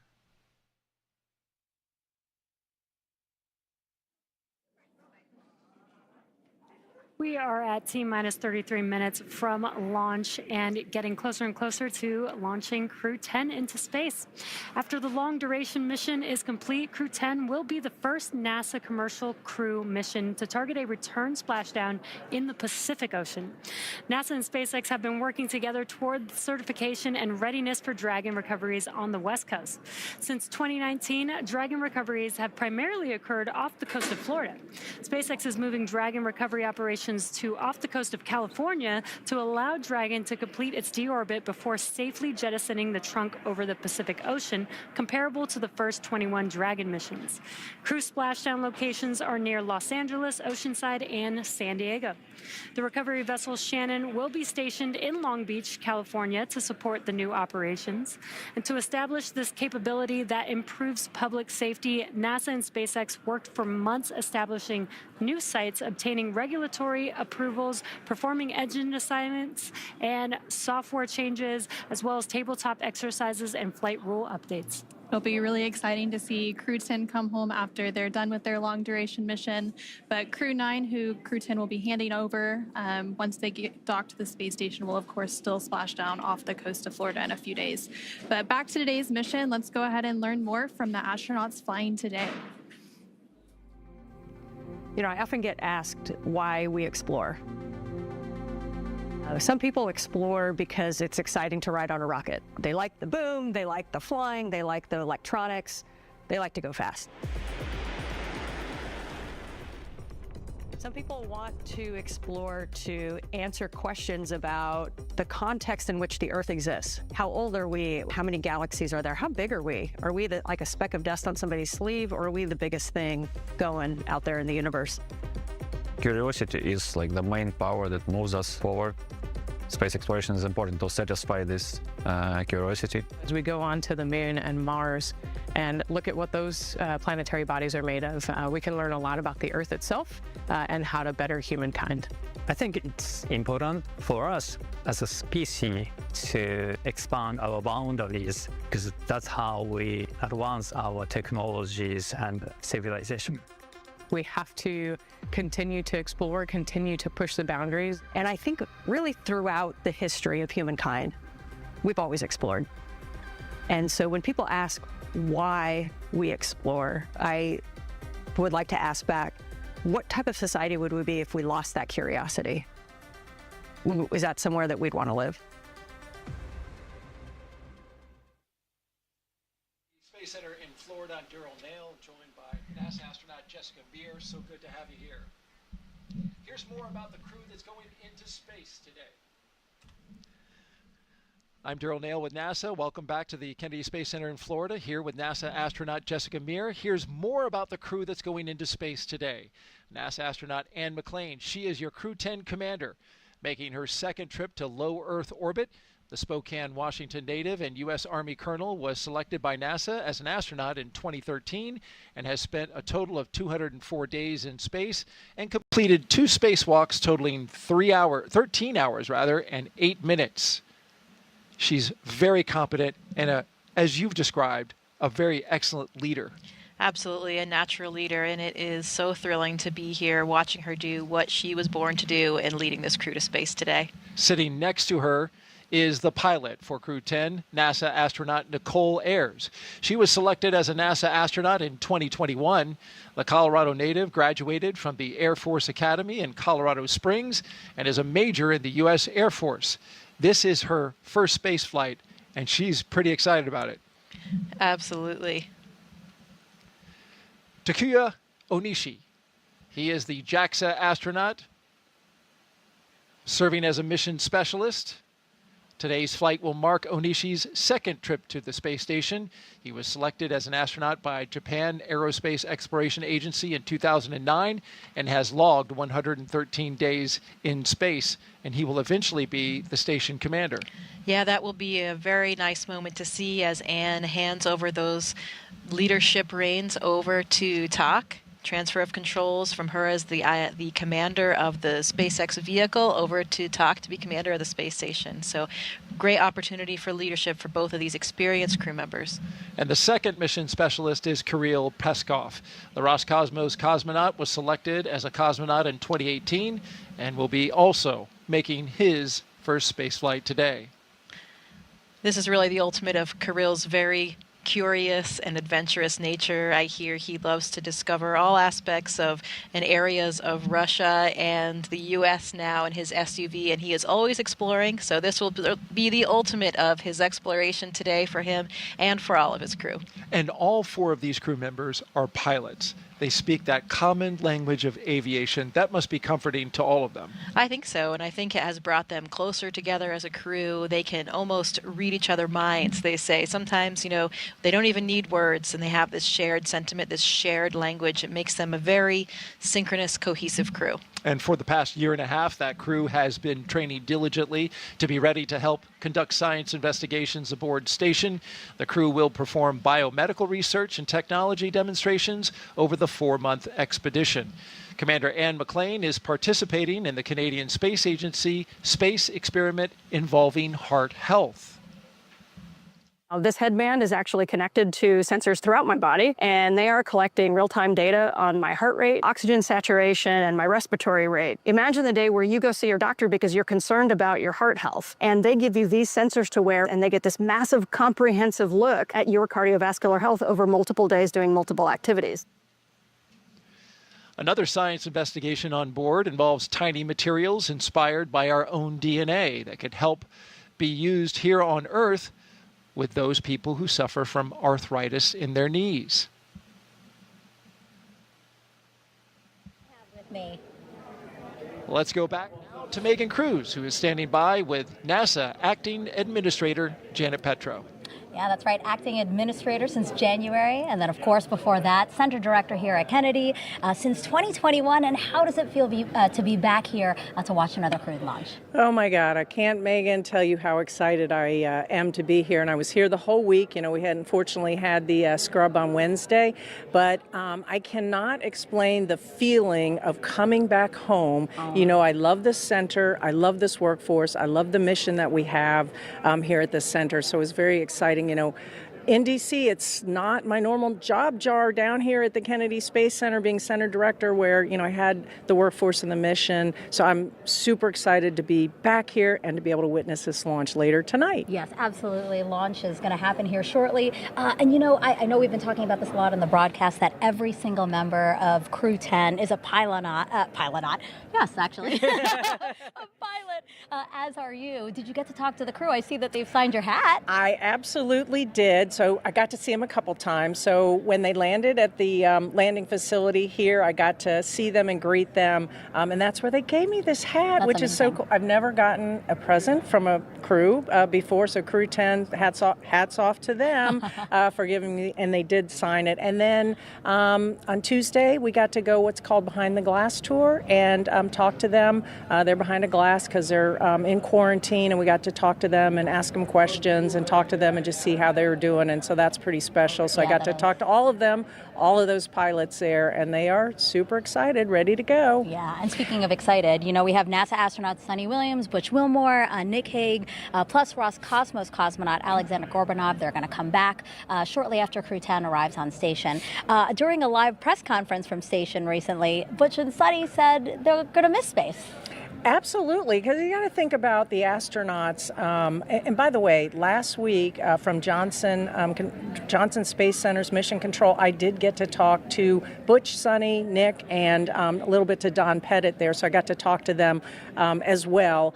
But you got to figure they, to be selected and trained and the passion that they have to go to space, for them, it's got to be, this is what they do for a living. Mm-hmm. This is what they're going to do. And in fact, I would bet they would might have some mixed emotions, for leaving, because, every time you get to go to space, which is what all astronauts want to do, you never know. It might be your last time because you might not be selected for another mission or whatever. So I bet they have mixed emotions leaving their colleagues up there at the space station. I'm sure they're anxious to get home and put their feet on Earth and spend time with their family, but I think that they have enjoyed their time in space. When I said behind the glass to Butch and Sunny a while ago, I asked them, and they had told me that they hope they get to stay a little bit longer than 8 days in space. That was at their behind the glass. Now, I don't know if they meant to stay as long as they got to, but I know that they are a valued member of this expedition crew, and they've done amazing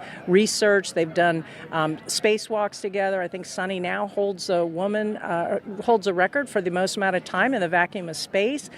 So they have to be very, very proud of what they've accomplished. They were very much integrated as a crew and did a lot of work on the station, research and science experiments. And so, I think they're going to miss space. I think so. Well, Janet, no mixed emotions here. It was great seeing you. I'm going to put this in a jar of memories of today because this was wonderful, and we're about to see launch. All right. Thank you, Megan. All right. Bye-bye. All right. We'll send it back to Daryl and Jessica. All right, thank you both. And just behind them, as you saw in that shot, was the Vehicle Assembly Building, a very iconic building here at NASA, where we recently reached a major milestone in NASA's Artemis program.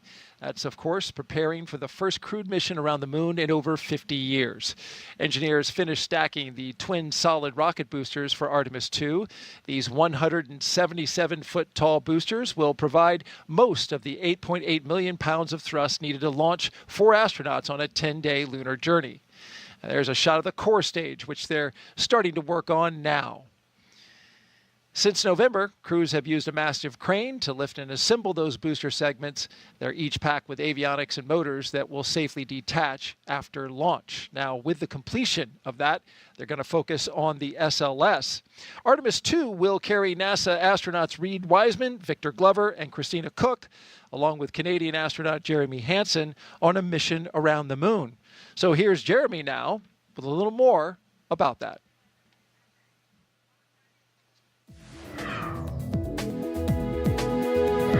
Hey everyone, I'm Canadian Space Agency astronaut Colonel Jeremy Hansen, mission specialist for the Artemis 2 mission.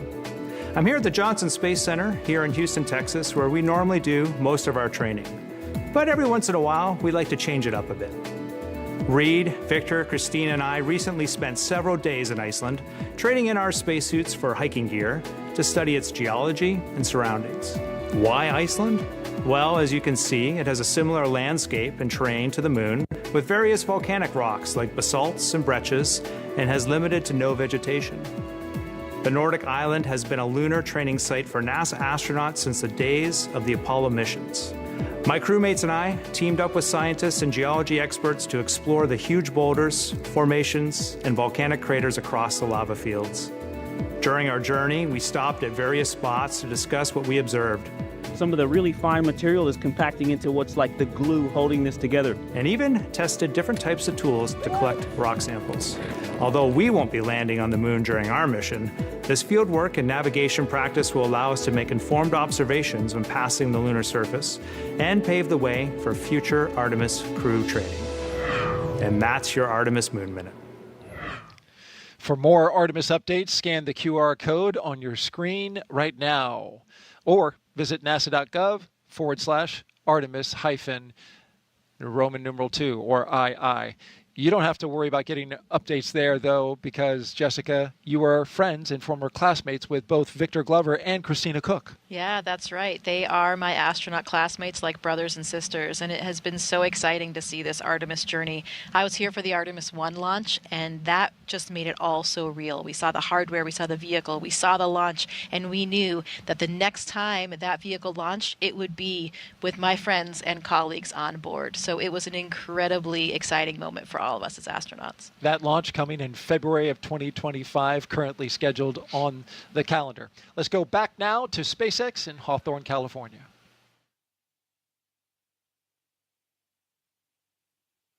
Thanks, Daryl. As we continue to count down, let's take a closer look at the vehicles that will be taking Crew-10 to the International Space Station today.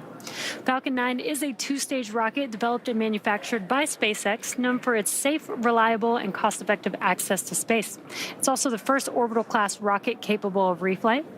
And sitting at the top of Falcon 9, Dragon and its trunk stand over 26 feet tall. There are 2 windows on the spacecraft, plus one underneath the nose cone. The nose cone opens shortly after launch to expose the forward bulkhead thrusters and docking mechanism that will connect with the space station. Dragon's trunk holds solar cells, which power Dragon while it's in free flight, and the trunk can also carry unpressurized cargo. Now, Dragon has played a significant role in advancing our future in space by safely transporting crew to and from the space station. There are currently 4 Dragon spacecraft supporting human spaceflight missions that have docked to the station. There you can see them on your screen. That is Endeavour, Resilience, Endurance, and Freedom. Now, designed to be the safest spacecraft ever flown, Dragon is capable of carrying up to 7 passengers to and from Earth orbit and beyond. And Dragon has 16 Draco thrusters that can be used in space to help navigate the spacecraft to its destination, each providing 90 pounds of force. That doesn't include the 8 Super Draco thrusters used for an abort, which are no longer active once the crew is in orbit. Dragon has flown 49 times with 15 human spaceflight missions since 2020, when Dragon became the first private spacecraft to take humans to the International Space Station. In that time, Dragon has flown over 1,000 experiments to space and 56 crew members representing 14 different countries. Dragon has proven to be a versatile spacecraft. It can autonomously dock to the space station when outfitted with the International Space Station docking adapter, as it is for today's flight. When it's not going to the space station and in free flyer mode, the docking adapter can be swapped out for a cupola. Another option that we have is the Skywalker hardware, which supports extravehicular activities as the crew used during the Polaris Dawn mission. Now, continuing down the vehicle, we do have the second stage. The second stage is powered by a single Merlin vacuum engine, or MVAC engine, which is optimized to perform in the vacuum of space. After stage separation, the MVAC will ignite and carry Dragon to its target orbit. Now, the Falcon 9's first and second stages are connected by the black inner stage, which houses the MVAC engine and the system that decouples the 2 stages during stage separation. And below that is the first stage. Stage 2 LOX load has started. Good call out. Stage 2 LOX loading has begun. Below that is the first stage, which is powered by 9 Merlin engines. These 9 Merlin engines provide the initial thrust to lift. Dragon SpaceX reporting that we continue to track no issues with Dragon or Falcon proceeding to launch. SpaceX Dragon, copy. Great news, just calling out that we're tracking no issues. These 9 Merlin engines provide the initial thrust to lift Falcon 9 off of the ground through the lower, thicker parts of the Earth's atmosphere. Now, each of these Merlin 1D engines delivers about 190,000 pounds of thrust at sea level, which gives Falcon 9 a combined 1.7 million pounds of thrust. And after stage separation, stage 1 will return to Earth for recovery and reuse on a future mission using a combination of the Merlin sea-level engines and the 4 titanium grid fins located near the top of the booster, which will guide it during its re-entry and landing. The Falcon 9 first stage is also equipped with 4 landing legs that deploy and allow for vertical landing on a drone ship or landing pad. Now, today we will be attempting to return the booster to land at landing zone 1. The second stage will power Dragon into its initial low Earth orbit before separating, leaving Dragon to continue its journey to the space station using its own thrusters. About 40 seconds after separation, Dragon's nose cone deploy sequence will begin, exposing the guidance navigation controls that help Dragon autonomously fly to the space station. With T0 coming up in just under 15 minutes, our teams are doing a series of system checks to ensure Dragon and Falcon 9 are ready to go. And we are still looking good for an on-time launch today. Both Dragon and Falcon 9 continue to be healthy. As we continue to listen and watch the countdown, our teams are preparing the vehicle for flight. Propellant loading of both RP-1 and liquid oxygen began at T-minus 35 minutes. And we also heard the call a few minutes ago that the launch escape system is armed. The launch escape system is designed to propel Dragon away from Falcon 9 in the event of an emergency during launch. Now, the range, which is monitoring the keep-out zones among other key flight requirements, also continues to report no issues, and they are go to support today's launch. And weather also continues to look good. You can see it there on your screen, clear skies. And we are still tracking a roughly less than 5% chance of violation at our target liftoff time of 7:03 p.m. Eastern, 4:03 p.m. Pacific. And as you heard earlier, we're continuing to be optimistic that we're going to maintain these good conditions into launch. And as a reminder, today we have an instantaneous launch window driven by our planned rendezvous point, the point at which Dragon and station will meet in orbit. The station is orbiting the Earth at more than 17,000 miles per hour, and Dragon needs to catch up.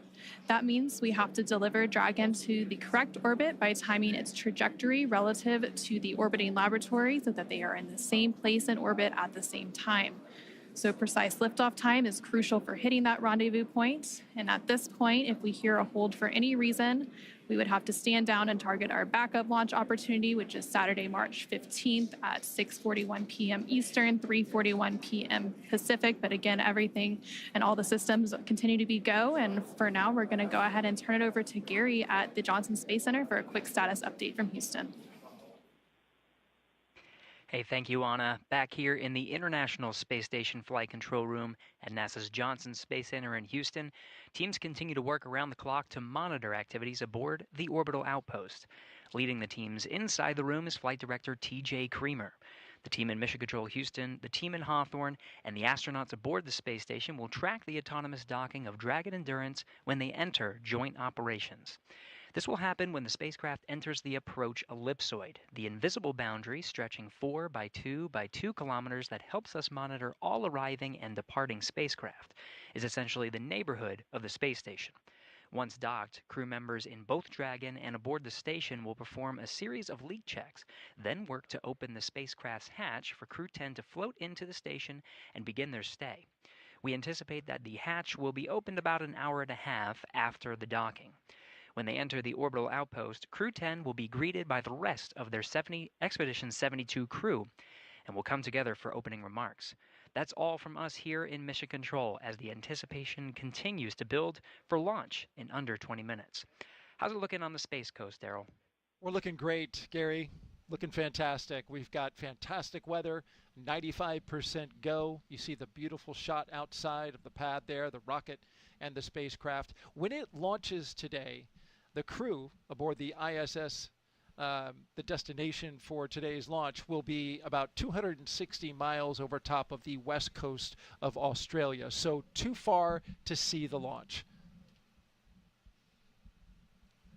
It's nice to see a rocket go off when you're on the ISS, but unfortunately it won't be the case this time. Oh, yeah, it is a wonderful thing to see when your crewmates are heading towards you. I remember a photograph that Christina Cook took of my Soyuz approaching the station, and one of these incredible opportunities that you could see the outline of the trajectory of the Soyuz as it approached, and it's such a beautiful image. It's a shame they won't be able to see it, but they will be so excited to have their crewmates come on board. And we're about to hear from the crew here before launch. We'll hear from them after launch. It'll be special. They have some important things to say. Oh, absolutely. I am very excited to hear these final thoughts coming from the entire crew right before launch. Okay. All right. With that, we'll send it back to SpaceX in Hawthorne, California.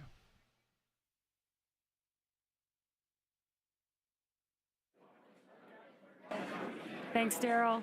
Our next major milestone on the countdown event will be around the T-minus 10-minute mark, which is just in about 5 seconds, when Falcon 9 launch commit criteria get checked by computers. Dragon, SpaceX, confirm crew displays are configured for launch.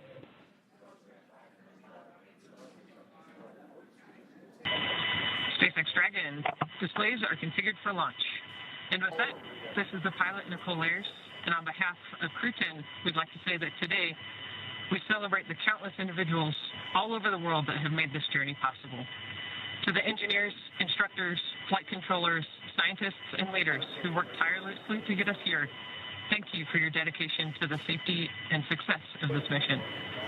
And a special thank you to our friends and families for your unwavering love and support. This mission is a testament of what humans can achieve when we work together. Go Crew-10!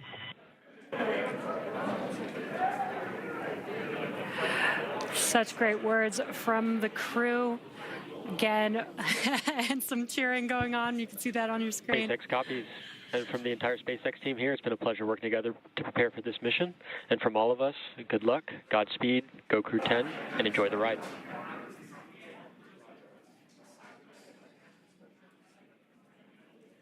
Great comms. That was from our core here in Hawthorne in Mission Control. Now, there are many systems in place to ensure that the rocket and the crew are both safe leading up to liftoff and during flight. And now that we are in terminal count, our teams are performing those final checks before launch. And coming up here in just a few minutes, we will start having that stage 1 engine chill start. And now we're just over 8 minutes away from launch. Again, today's ride to orbit will be about 9 minutes, which is from the time of liftoff to second stage cutoff. And then Dragon in the second stage will continue to coast for a few minutes after that prior to separation. You'll hear some performance calls along the way as we get into the final countdown and then after liftoff. And these are SpaceX flight controllers reporting on trajectory, speed, booster performance, and other key milestones. So some of the callouts you will hear after liftoff are a combination of letters and numbers, which will mark different abort zones throughout the flight up the eastern seaboard. The first two are 1 Alpha and 1 Bravo, which are abort modes available while the first stage is firing. And then the next round of numbers and letters you'll hear are 2 Alpha through 2 Echo, though you'll only hear the 2 Alpha call on the public loops, and those will come into play once the second stage kicks in. And then diverting a little bit from the other naming system, you will hear the call out Shannon, which refers to Shannon, Ireland. And this call means the crew could target off the coast of Ireland if they needed to abort late in the second stage burn. And you'll continue to hear those different call outs along with key performance call outs from the guidance, navigation, and control officer along with the propulsion lead. We're now just under 7 minutes away from launch. Engines are chilling in for flight. And we just heard that confirmation that the stage 1 engine chill has started. Yeah, exactly. That call out is because we are flowing a little bit of liquid oxygen into the engines. That's to help prepare the vehicle or the engines for the full flow of liquid oxygen into the engines. That makes sure that we don't shock the system at that full flow. Now we are still loading.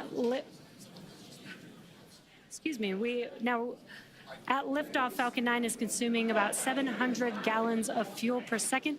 So engine chill helps us prevent that thermal shock into the engine. So again, we have passed that T-minus 7 minute mark. Next call out will be stage 1, RP1 loading complete, which we just heard that. And the RP1 is densified kerosene or rocket fuel that will propel the crew into orbit. All of that RP1 is now fully loaded into the rocket, and since we previously heard that second stage loading was completed. We are still loading the liquid oxygen or LOX onto the first and second stages, and this is the oxidizer needed to combine with the densified kerosene that just finished loading. The RP1 liquid propellant needs an oxidizer to combine with in order to ignite. Coming up in just under 30 seconds at that T-minus 5 minute mark, we will hear the call for Dragon to configure for terminal count and then transition over to internal power.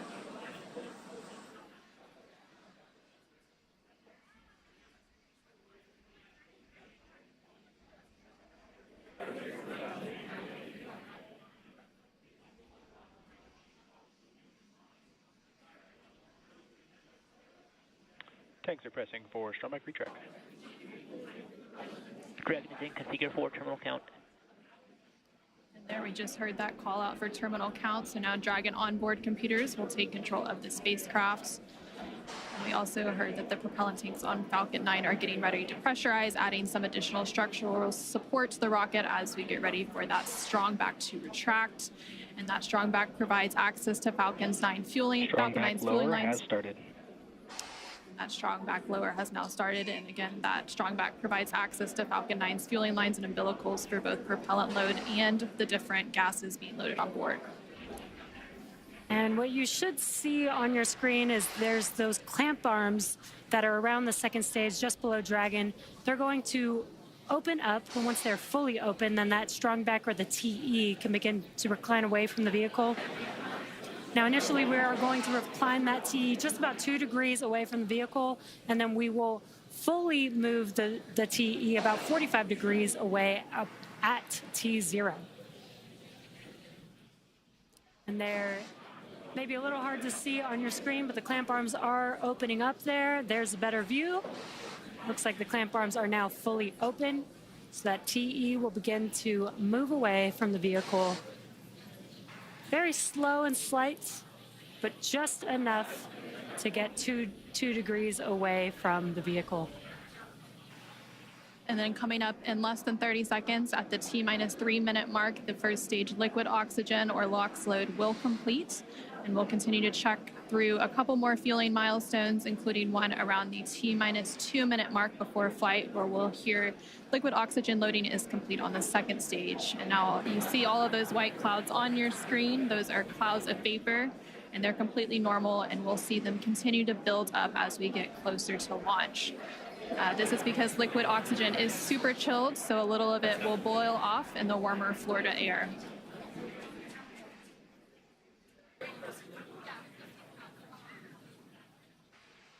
Stage 1, LOX load complete. Great call out there. Stage 1. Count and on. Putting liquid oxygen onto stage 2, and that'll wrap up here at the T-2 minute mark, just about 20 seconds from now.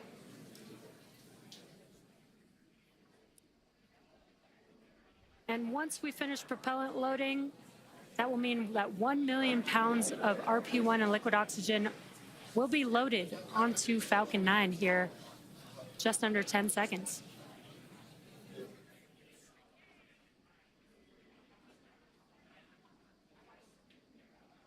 Stage 2, LOX load complete.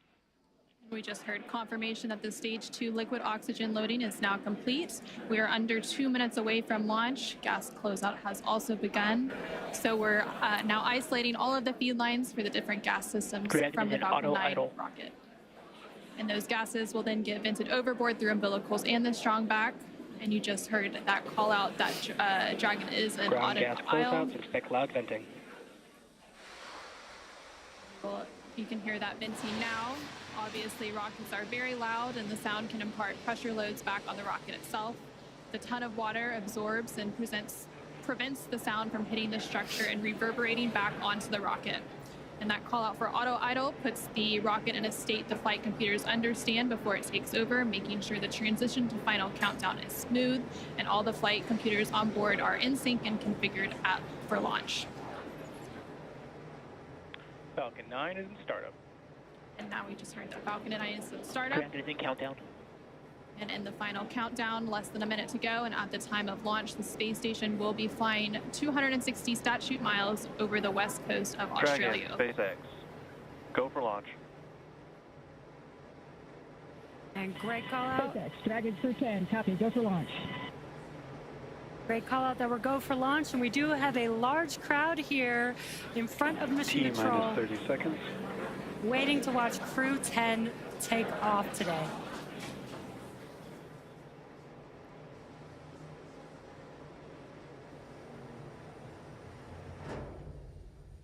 T-15. T-10. 8, 7, 6, 5, 4, 3, 2, 1. Ignition and liftoff. Go SpaceX, go NASA Crew-10. Copy, 1 Alpha. And liftoff of Crew-10 now Vehicles pitching down range. Space Station. 1.7 million pounds of thrust now propelling Falcon 9 and Crew-10. And we're continuing to get good call-outs on the first stage performance so far.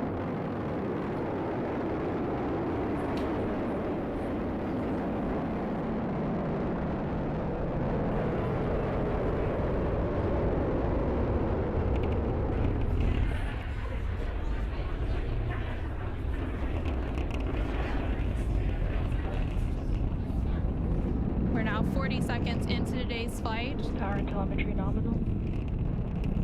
Continuing to get good performance call-outs. Throttle down. Yeah, we are throttling down the engines in preparation for Max Q. What great timing that was. We just passed through Max Q. That's the largest structural load that the vehicle will see on ascent. Vehicle supersonic. Stage 1, throttle up. We're now just over 1 minute and 10 seconds into today's flight, traveling at more than 1,400 miles per hour. Stage 1 Bravo. And we just heard that call out for 1 Bravo, which means we're in the second and final abort mode for the first stage, continuing to get good performance. And the crew already pulling over 2 Gs. Next up, we'll have a couple of events happening in rapid succession. Back chill started. First will be that engine chill on the second stage impact engine, which we just heard. And then we'll have MECO, or main engine cutoff, where the 9 engines on the first stage will cut off ahead of the first and second stages.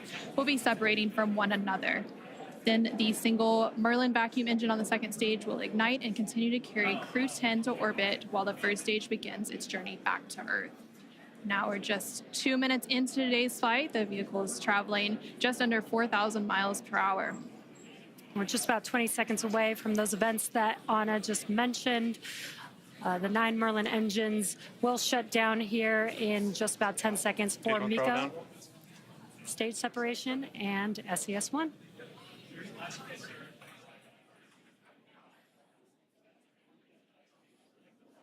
Main engine cutoff.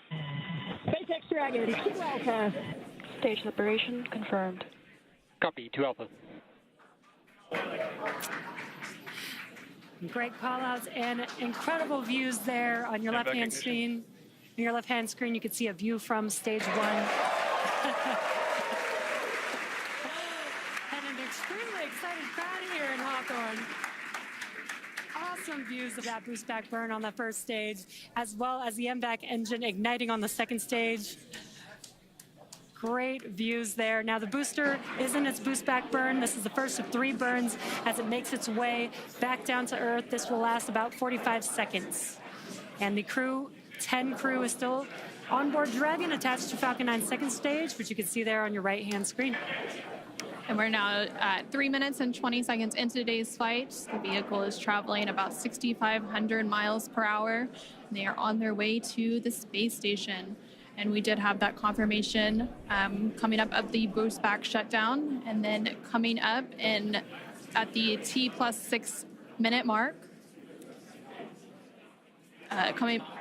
And there we have our first images of the crew inside the Dragon spacecraft as they make their way into orbit. And the crew Dragon, SpaceX, nominal trajectory. Continuing to get good call-outs. SpaceX Dragon, copy nominal. The stage 2, it continues to be on power with in its firing until we get to that second stage engine cutoff around the 9-minute mark of flight. About 5 minutes of flight to go before Dragon will be flying free.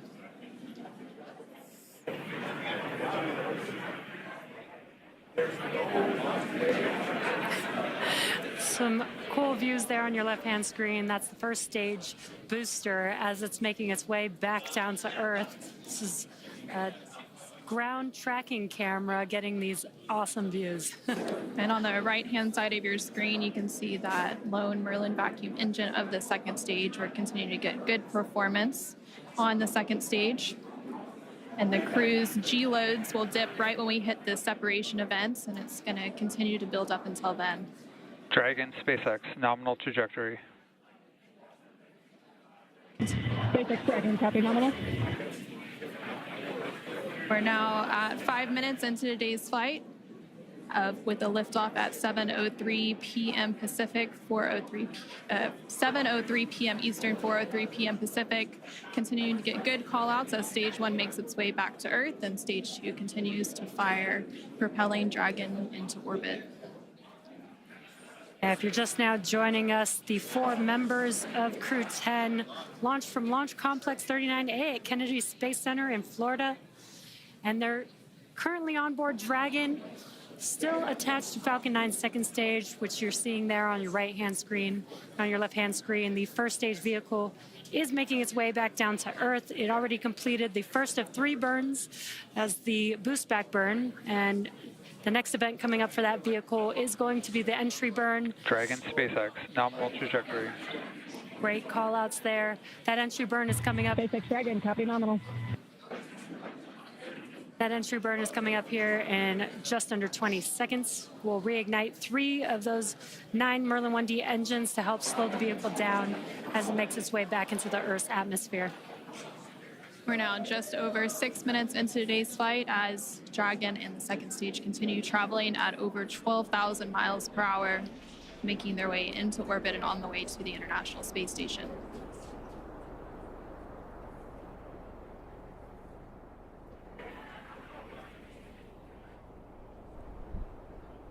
There we just saw on the screen, it was very quick, but we had the entry burn, which we got some cool views of that from the ground, which is awesome. Now the next event coming up will be the landing burn for the first stage. That's coming up here in about 30 seconds. Dragon SpaceX, nominal trajectory. Again, great call outs for SpaceX Dragon, copy nominal. Confirmation there from the crew as they continue to make their way into orbit. Now 7 minutes into today's flight, the first stage making its way back down to Earth and the second stage continuing to fire. This is an awesome view. Let's see if we can see the center engine relight for that landing burn here in a few seconds.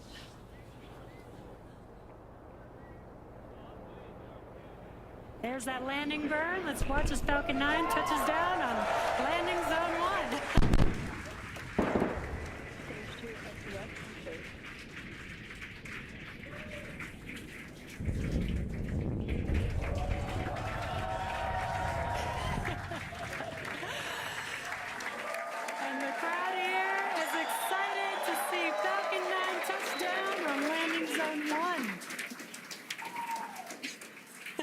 And now that the first stage has made its way back to Earth, we're about a minute away from the second engine cutoff, which we're expecting around the 9-minute mark of today's flight. We're continuing to get good call-outs, and Dragon and all of the systems on the vehicle are performing as expected. Just over 8 minutes into today's flight, traveling more than 21,000 miles per hour. Terminal guidance. Hearing good call-outs. We're about 30 seconds away from that second engine cutoff, and then shortly after that, about a minute or so later, we will have orbital insertion. SpaceX Dragon, Shannon. SpaceX copy, Shannon. And that call out there for Shannon, and that is the call out for Shannon, Ireland, which is the final abort stage for the second stage off the coast of Ireland. Standing by for a second engine cutoff. And back shutdown.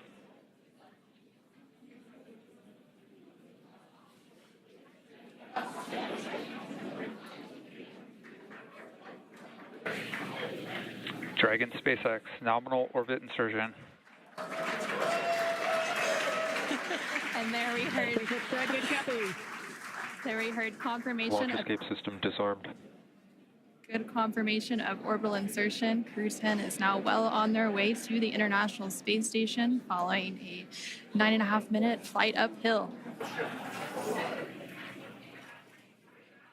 Now, the second stage is preparing for Dragon separation here, which should happen shortly. In about 10-15 seconds is what we're expecting. Now we're preparing for stabilizing the second stage so that we can have a smooth separation. And there you can see on the left-hand side of your screen, the crowd is going wild. There on your screen, you can see that Dragon separation, that second stage making its way, and Dragon is now flying free. 10 minutes into today's flight, that was about a minute after we had that second engine cutoff and orbital insertion. It looks like a good separation, good rates.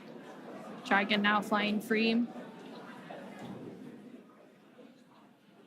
There on the right-hand side of your screen, you can see some first images of Crew-10 inside the Dragon Endurance spacecraft as they're now successfully in orbit. Dragon, SpaceX Chief Engineer on Countdown 1. On behalf of the entire Falcon team, we thank you for flying with Falcon and wish you a great mission. Over to LD. It was an honor flying with you this evening. We wish you well on your journey and give Crew-9 our best. Thank you for flying SpaceX.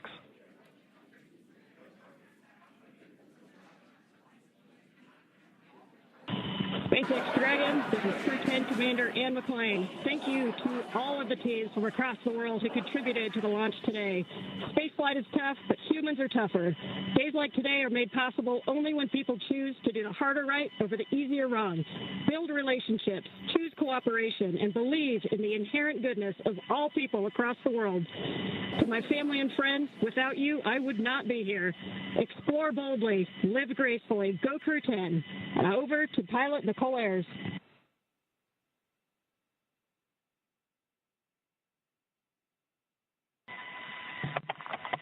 Pilot Nicole Ayers again. We're not the first humans to get to orbit, and we wouldn't be here without the bravery and hard work of those who have paved the way for human spaceflight.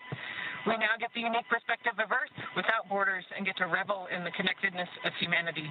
I would be remiss to not once again acknowledge those who helped me get here, to this wonderful view and this perspective, to the teachers, coaches, fellow officers, fellow teammates, Raptor Nation, to my friends and family that encouraged my dreams from the start. Thank you. I wouldn't be here without you.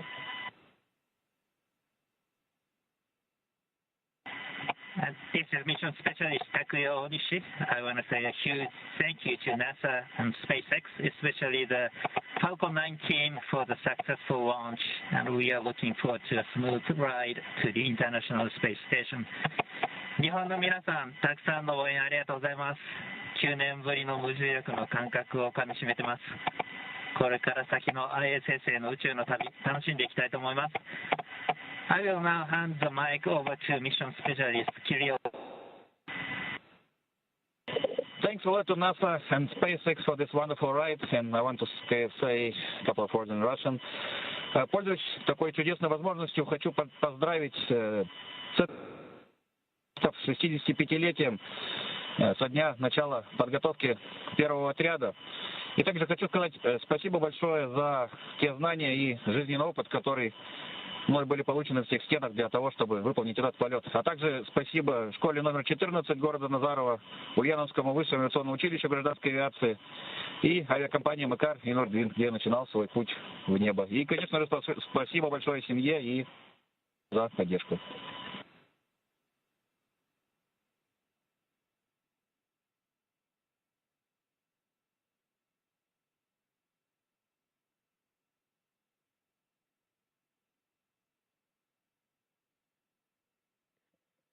Thank you, Crew-10. At this time, I can report nominal dehumidifier activation and service section Draco checkouts. SpaceX Dragon, copies.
And such great words from Crew-10 as well as the core here in Hawthorne and Mission Control. We also got confirmation that the nose cone deploy is underway. The 6 hooks that hold the nose cone in place during the launch and ascent portions have to retract, and then the nose cone will be able to start to swing open and deploy. Now, this uncovers a number of critical systems for the flight up to the space station, including the forward bulkhead thrusters and the docking hatch.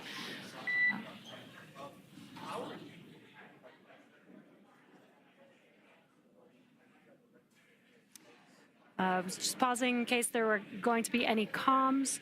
And we did have good confirmation, good checkouts of the 12 Draco thrusters around the service section. Now, 4 to go after we get the nose cone open and then the ECLIS, the environmental control and life support system, activated inside of Dragon. Now, soon the crew will be able to get their visors open and get out of their suits and settle in for the ride to the space station. And now we're just waiting for confirmation that the nose cone has fully deployed with all of the hooks open. But just to recap a little bit, we did have a successful liftoff of Crew-10 about 18 minutes ago at 7:03 p.m. Eastern, 4:03 p.m. Pacific. And following an approximately 9-minute ride after liftoff, we had that orbital insertion, and Dragon and Crew-10 were flying free and well on their way to the International Space Station. They now have an approximately a 28-hour journey before they do reach their destination of the space station, and that docking is targeted for tomorrow, March 15th at 8:30 p.m. Pacific, 11:30 p.m. Eastern, to the forward-facing port of the station's Harmony module.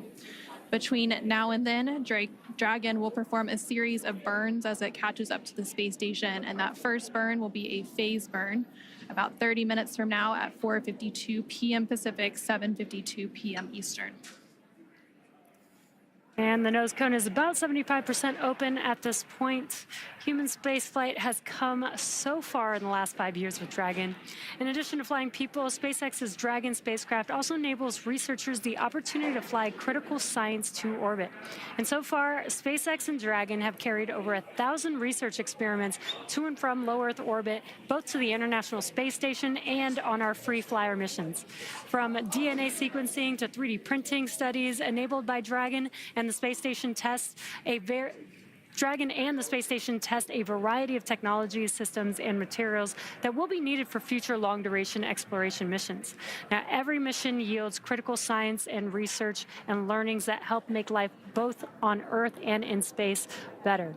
And flights like today's help us continue to lay this foundation for our future among the stars and continue our mission to make life multiplanetary.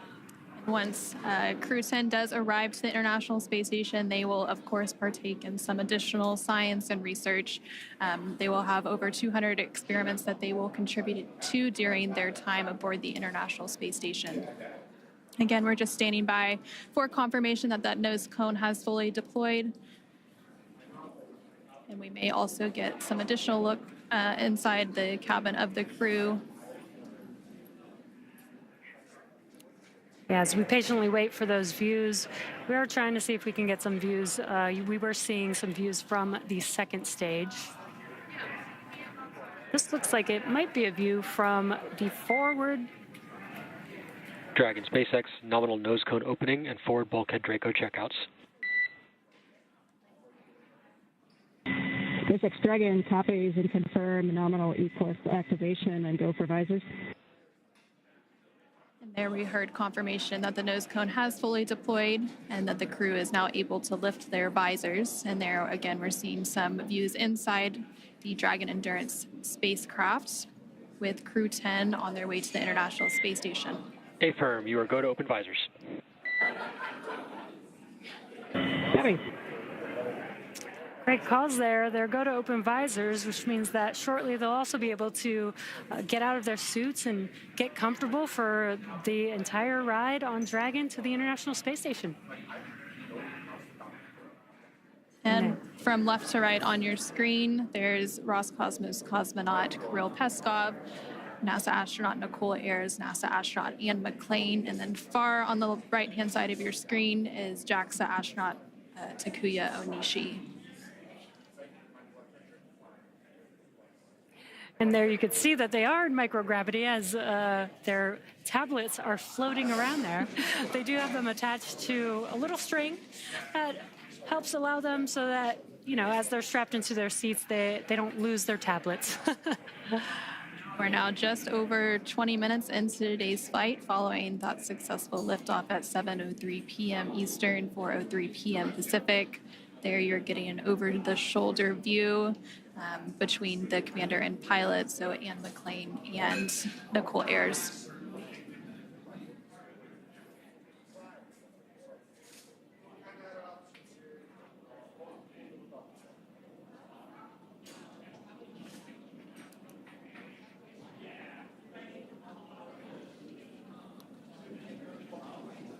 If you're just now joining us, you are watching live Crew-10 out in space in the Dragon vehicle. They lifted off from Space Launch Complex 39A at 7:03 p.m. Eastern Time. Dragon SpaceX, there are about 3 minutes remaining in the current ground station pass. At this time, you're welcome to introduce your zero-G indicator. We're using the full crew cam so we can see all 4 crew members right now. All right, copies. Thank you, SpaceX. We'd like to introduce the Crew-10 G indicator. Takuya is holding him up. This is a hand crochet origami crane. The Japanese origami, hand crocheted in the United States, and his name is Drug, which is the Russian name for friend. Origami is the Japanese art of folding paper. This is a nod to the unique and deep cultural traditions from which each of us come. While we're from different parts of the world, we are brought together in this bold endeavor, and we represent all of humanity. The folded paper design was also chosen to represent paper airplanes that we made when we were kids, before we were astronauts, when all we had was a dream. And we looked up at the sky and we wondered, what if?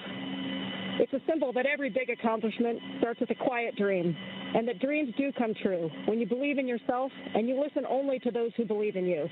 Crew-10 believes in all of the dreamers. The flag and the number markings on the crane, there's a number 10 on each of its wings and a flag from each one of our countries on the tail. This is a nod to each of our shared experiences as professional pilots. These patches are arranged to look like an airplane. This is a source of deep pride for our crew, because what pilot doesn't like to talk about the fact that they're a pilot? But this also symbolizes our shared culture as astronauts. In the years of training together, we found we have far more in common than we do different. Our zero-G indicator was handmade by a small business owner in the United States. This represents all the hands which created our entire space program, and this rocket and this capsule that we're flying today. It also represents all of the artists and musicians who inspire people to imagine beyond what they can see. Spaceflight is perhaps the most complex endeavor of our time, but it was built one step at a time, by one person at a time. Finally, the origami crane is the international symbol for peace, hope, and healing. Crew-10 hopes to serve as a beacon of hope, a reminder of what humans can accomplish when we see the goodness in one another and we choose to work together toward a common goal.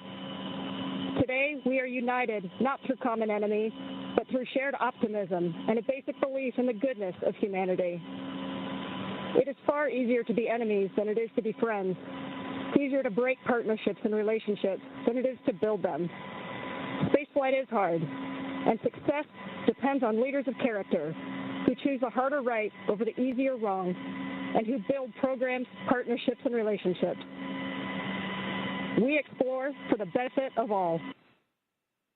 If you want to go fast, go alone.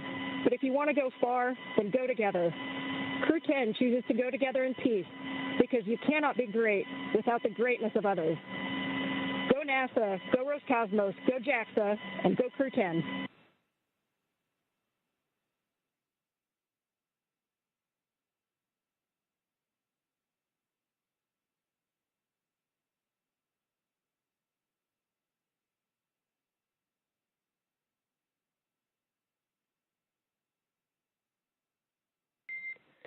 Dragon SpaceX, we really appreciate those words, Ann. Thanks for introducing.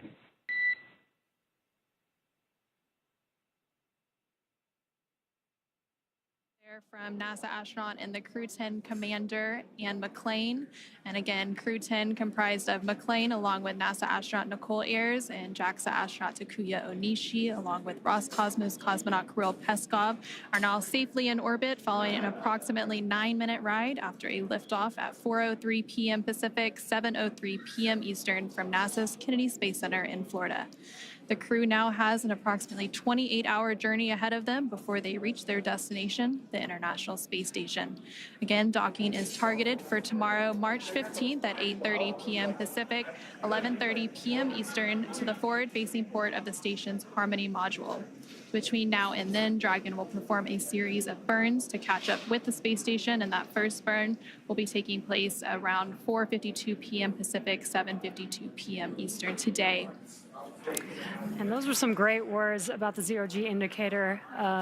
Very incredible. Human spaceflight has come so far in the last 5 years with Dragon. In addition to flying people, SpaceX's Dragon spacecraft also enables researchers the opportunity to fly critical science to orbit. Now, so far, SpaceX and Dragon have carried over 1,000 research experiments to and from low Earth orbit, both to the International Space Station and on our free flyer missions. From DNA sequencing to 3D printing, studies enabled by Dragon and the space station test a variety of technology, systems, and materials that will be needed for future long-duration exploration missions. Every mission yields critical research and learnings that help make life both on Earth and in space better. And flights like today's help us continue to lay the foundation for our future among the stars and continue our mission to make life multiplanetary. Now, we'll be signing off from SpaceX for now, so we're going to send it back to NASA. But before we go, we want to thank NASA for entrusting us with today's mission, and thank you all for being here with us today. And with that, we're going to end our coverage from Hawthorne until we pick back up with our docking coverage in about 26 hours at 6:45 p.m. Pacific, 9:45 p.m. Eastern tomorrow, March 15th, for that targeted docking to the International Space Station at 8:30 p.m. Pacific, 11:30 p.m. Eastern. So for now, thank you for joining us, and back over to you, Jessica and Daryl at the Kennedy Space Center to wrap up today's coverage. And welcome back to the Kennedy Space Center in Florida, where we just watched Crew-10 lift off from Launch Pad 39A. The crew is now en route to the International Space Station. I'm Daryl Nail. This is NASA astronaut Jessica Meir, who just watched one of her close friends and many friends, Crew-10, go up into space. And I'm wondering what that moment was like for you. Well, I will tell you, it is a moment that you never forget. I am so excited right now sitting here thinking especially of Nicole and Kirill, because that first time experiencing prolonged weightlessness is something that they will never forget, and they will be talking about it for years and years for the rest of their lives, just like I recounted my stories here tonight. Those words were all so inspirational as well. I love how they unveiled their droog, their origami crane. It really hit on so many important themes tonight, talking about this Japanese art of folding paper, really combining all of the cultures of their crew, the name being a Russian name meaning friend, the origami crane for Japanese culture, all of the flags on the crane handmade by a small business in the U.S. It really highlights so many important elements that I know are so important to the crew and to all of us at NASA and all of the space agencies. Ideally, really in summary, highlighting the representation of peace, of hope, and of healing, and that we are all truly stronger when we work together. So thank you, Anne. Thank you, Crew-10, for those incredible words. I think that there's a lesson there for all of us tonight. We are exploring for the benefit of all. And Crew-10 believes in all dreamers. Thank you for highlighting the words of Commander Ann McClain as well. Crew-10 will become part of Expedition 73, briefly with 72, but then 73 when they arrive on the space station. NASA's Megan Cruz joins us now with Megan Everett, Deputy Chief Scientist of the International Space Station. That's right, two Megans here, and I want to talk to you about, we obviously have another crew en route to the space station. How is the research that's done on the ISS different from other research at NASA? Yes, well, first, thank you for having me. It's always my pleasure, and I'm very grateful to get to talk about science in space. And so, like you said, the space station is a national laboratory, and it allows us to look at things in microgravity for extended periods of time. We can put things on the outside of the space station where they experience extreme temperature changes diseases and exposure to radiation in that extreme environment. And we also get these very unique perspectives of the Earth's surface. And so together, these things allow us to look at things like theories in quantum physics and answer questions that we can't answer with laboratories on Earth. We can look at human health and how that we can get astronauts to explore beyond low Earth orbit, as well as promote human health and answer questions related to diseases that we can't do on Earth. And it also allows us to expand commercialization in low Earth orbit by some of our in-space manufacturing. And in addition to this, it's just this really cool collaboration of international partners and scientific cooperation that we see on the space station. Yeah, obviously a unique platform, and we do all that we can to really utilize it. So how does what we learn on the space station help us here on Earth? Can you give us some examples about that? Yes, I love that question because one of NASA's big mission objectives is to figure out how we can do science in space to promote human health here on Earth. And one of the things we've been really successful with on ISS is looking at stem cell research and organelles and how those relate to specific diseases like cancer. And we also look at protein crystallization, and so we can grow very uniform crystals in space better than we can on Earth. And these crystals are really important in pharmaceutical drug development. So together we can look at disease progression and how we can better treat those diseases with new pharmaceuticals in space. That's great. You did also mention human health and researching, what it could mean if we go farther and farther into the universe. How are we doing on that research? What are we learning? So we've used ISS as a test bed for exploration beyond low Earth orbit for a long time, and we continue to use that, and we will all the way through end of station. And some of the specific things that we look at are how the human responds to long duration exposure to gravity. So we look at exercise countermeasures, at how we can maintain muscle and bone strength. We look at things like food systems for how we keep crew healthy for long periods of time. We have a very robust plant growth program, so we try to optimize crop output by changing things like soil and water exposure to those plants. And we need life support systems for our crew to live in space for long periods of time, so we have a lot of technical demonstrations on the space station looking at how to clean air and water and eliminate waste. I can really see that you love talking about this. Thank you so much for sharing your passion and for sharing all that's being accomplished through NASA with the research at the ISS, but also other research that we do here. Well, thank you so much for having me. Thank you so much. All right, back to Daryl and Jessica. All right, thank you very much. And we're about to wrap up coverage here. So why don't we take one last social question from one lucky submitter. Scarlett Sermons asks, how do the astronauts feel looking at Earth from above? And what's that feeling like coming back? Well, seeing the Earth from above is a very, very exceptional experience, and it's something that I think changes you forever. People have different things to say about this, but I think one message that we do all share is that it gives you this unique understanding for how beautiful our planet is, but mostly how unique and fragile it is. You see this beautiful gem below you and this tiny, tiny band, this thin, tenuous band of an atmosphere that's really supporting all life. And you realize that we need to take care of this planet, that it is one planet and we have to protect it. Secondly, one thing that I really was struck by was seeing how interconnected everything is. You see all of the land masses with no boundaries, you see all the continuous oceans, and you realize how connected everything is, how we really are just one human. We are all here together, in it together, as one. It's easy as humans to have these man-made imposed boundaries that we see delineated on the globe, but for us as astronauts, we realize that we are truly all in this together. Well said, Jessica, and let's go ahead and end it on that. Right here on NASA Plus, you can follow us along with Crew-10's entire journey to the station by listening to real-time audio commentary of the mission. Just scan the QR code that you see right there at the bottom of your screen, or if you're watching us on your phone, you can just do a screen grab and then click on it later. Crew-10 is on course to arrive at the International Space Station around 11:30 p.m. on Saturday, believe that's going to be March 6th. March 15th. On-camera coverage of docking and arrival will resume about 2 hours before it docks on NASA Plus. And of course, that's always a big moment when the crowd comes together on ISS. Yeah, absolutely. You have to have a lot of patience because you get to ISS, you dock, and then you have to go through these pressure checks to make sure everything's okay, and you're just waiting to get to the other side. And it's an incredibly special moment when you come through the hatch, you float for the first time for 2 of them, and you get big hugs from all of your friends and colleagues that are up there already.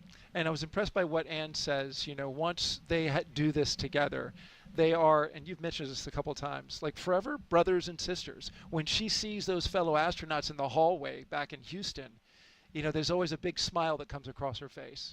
Yeah, it's a bond that you have forever, spending that time in space together, having that shared experience. It's something as astronauts we want to share with our friends and family, how it feels, what it's like, and it's hard when they haven't experienced it. But with other astronauts and other cosmonauts, you have this instant special bond because you all have that shared experience together. And when they return, they will come full circle with the rest of the astronauts, appropriately so on Pi Day. Just had to get that in there. One more time.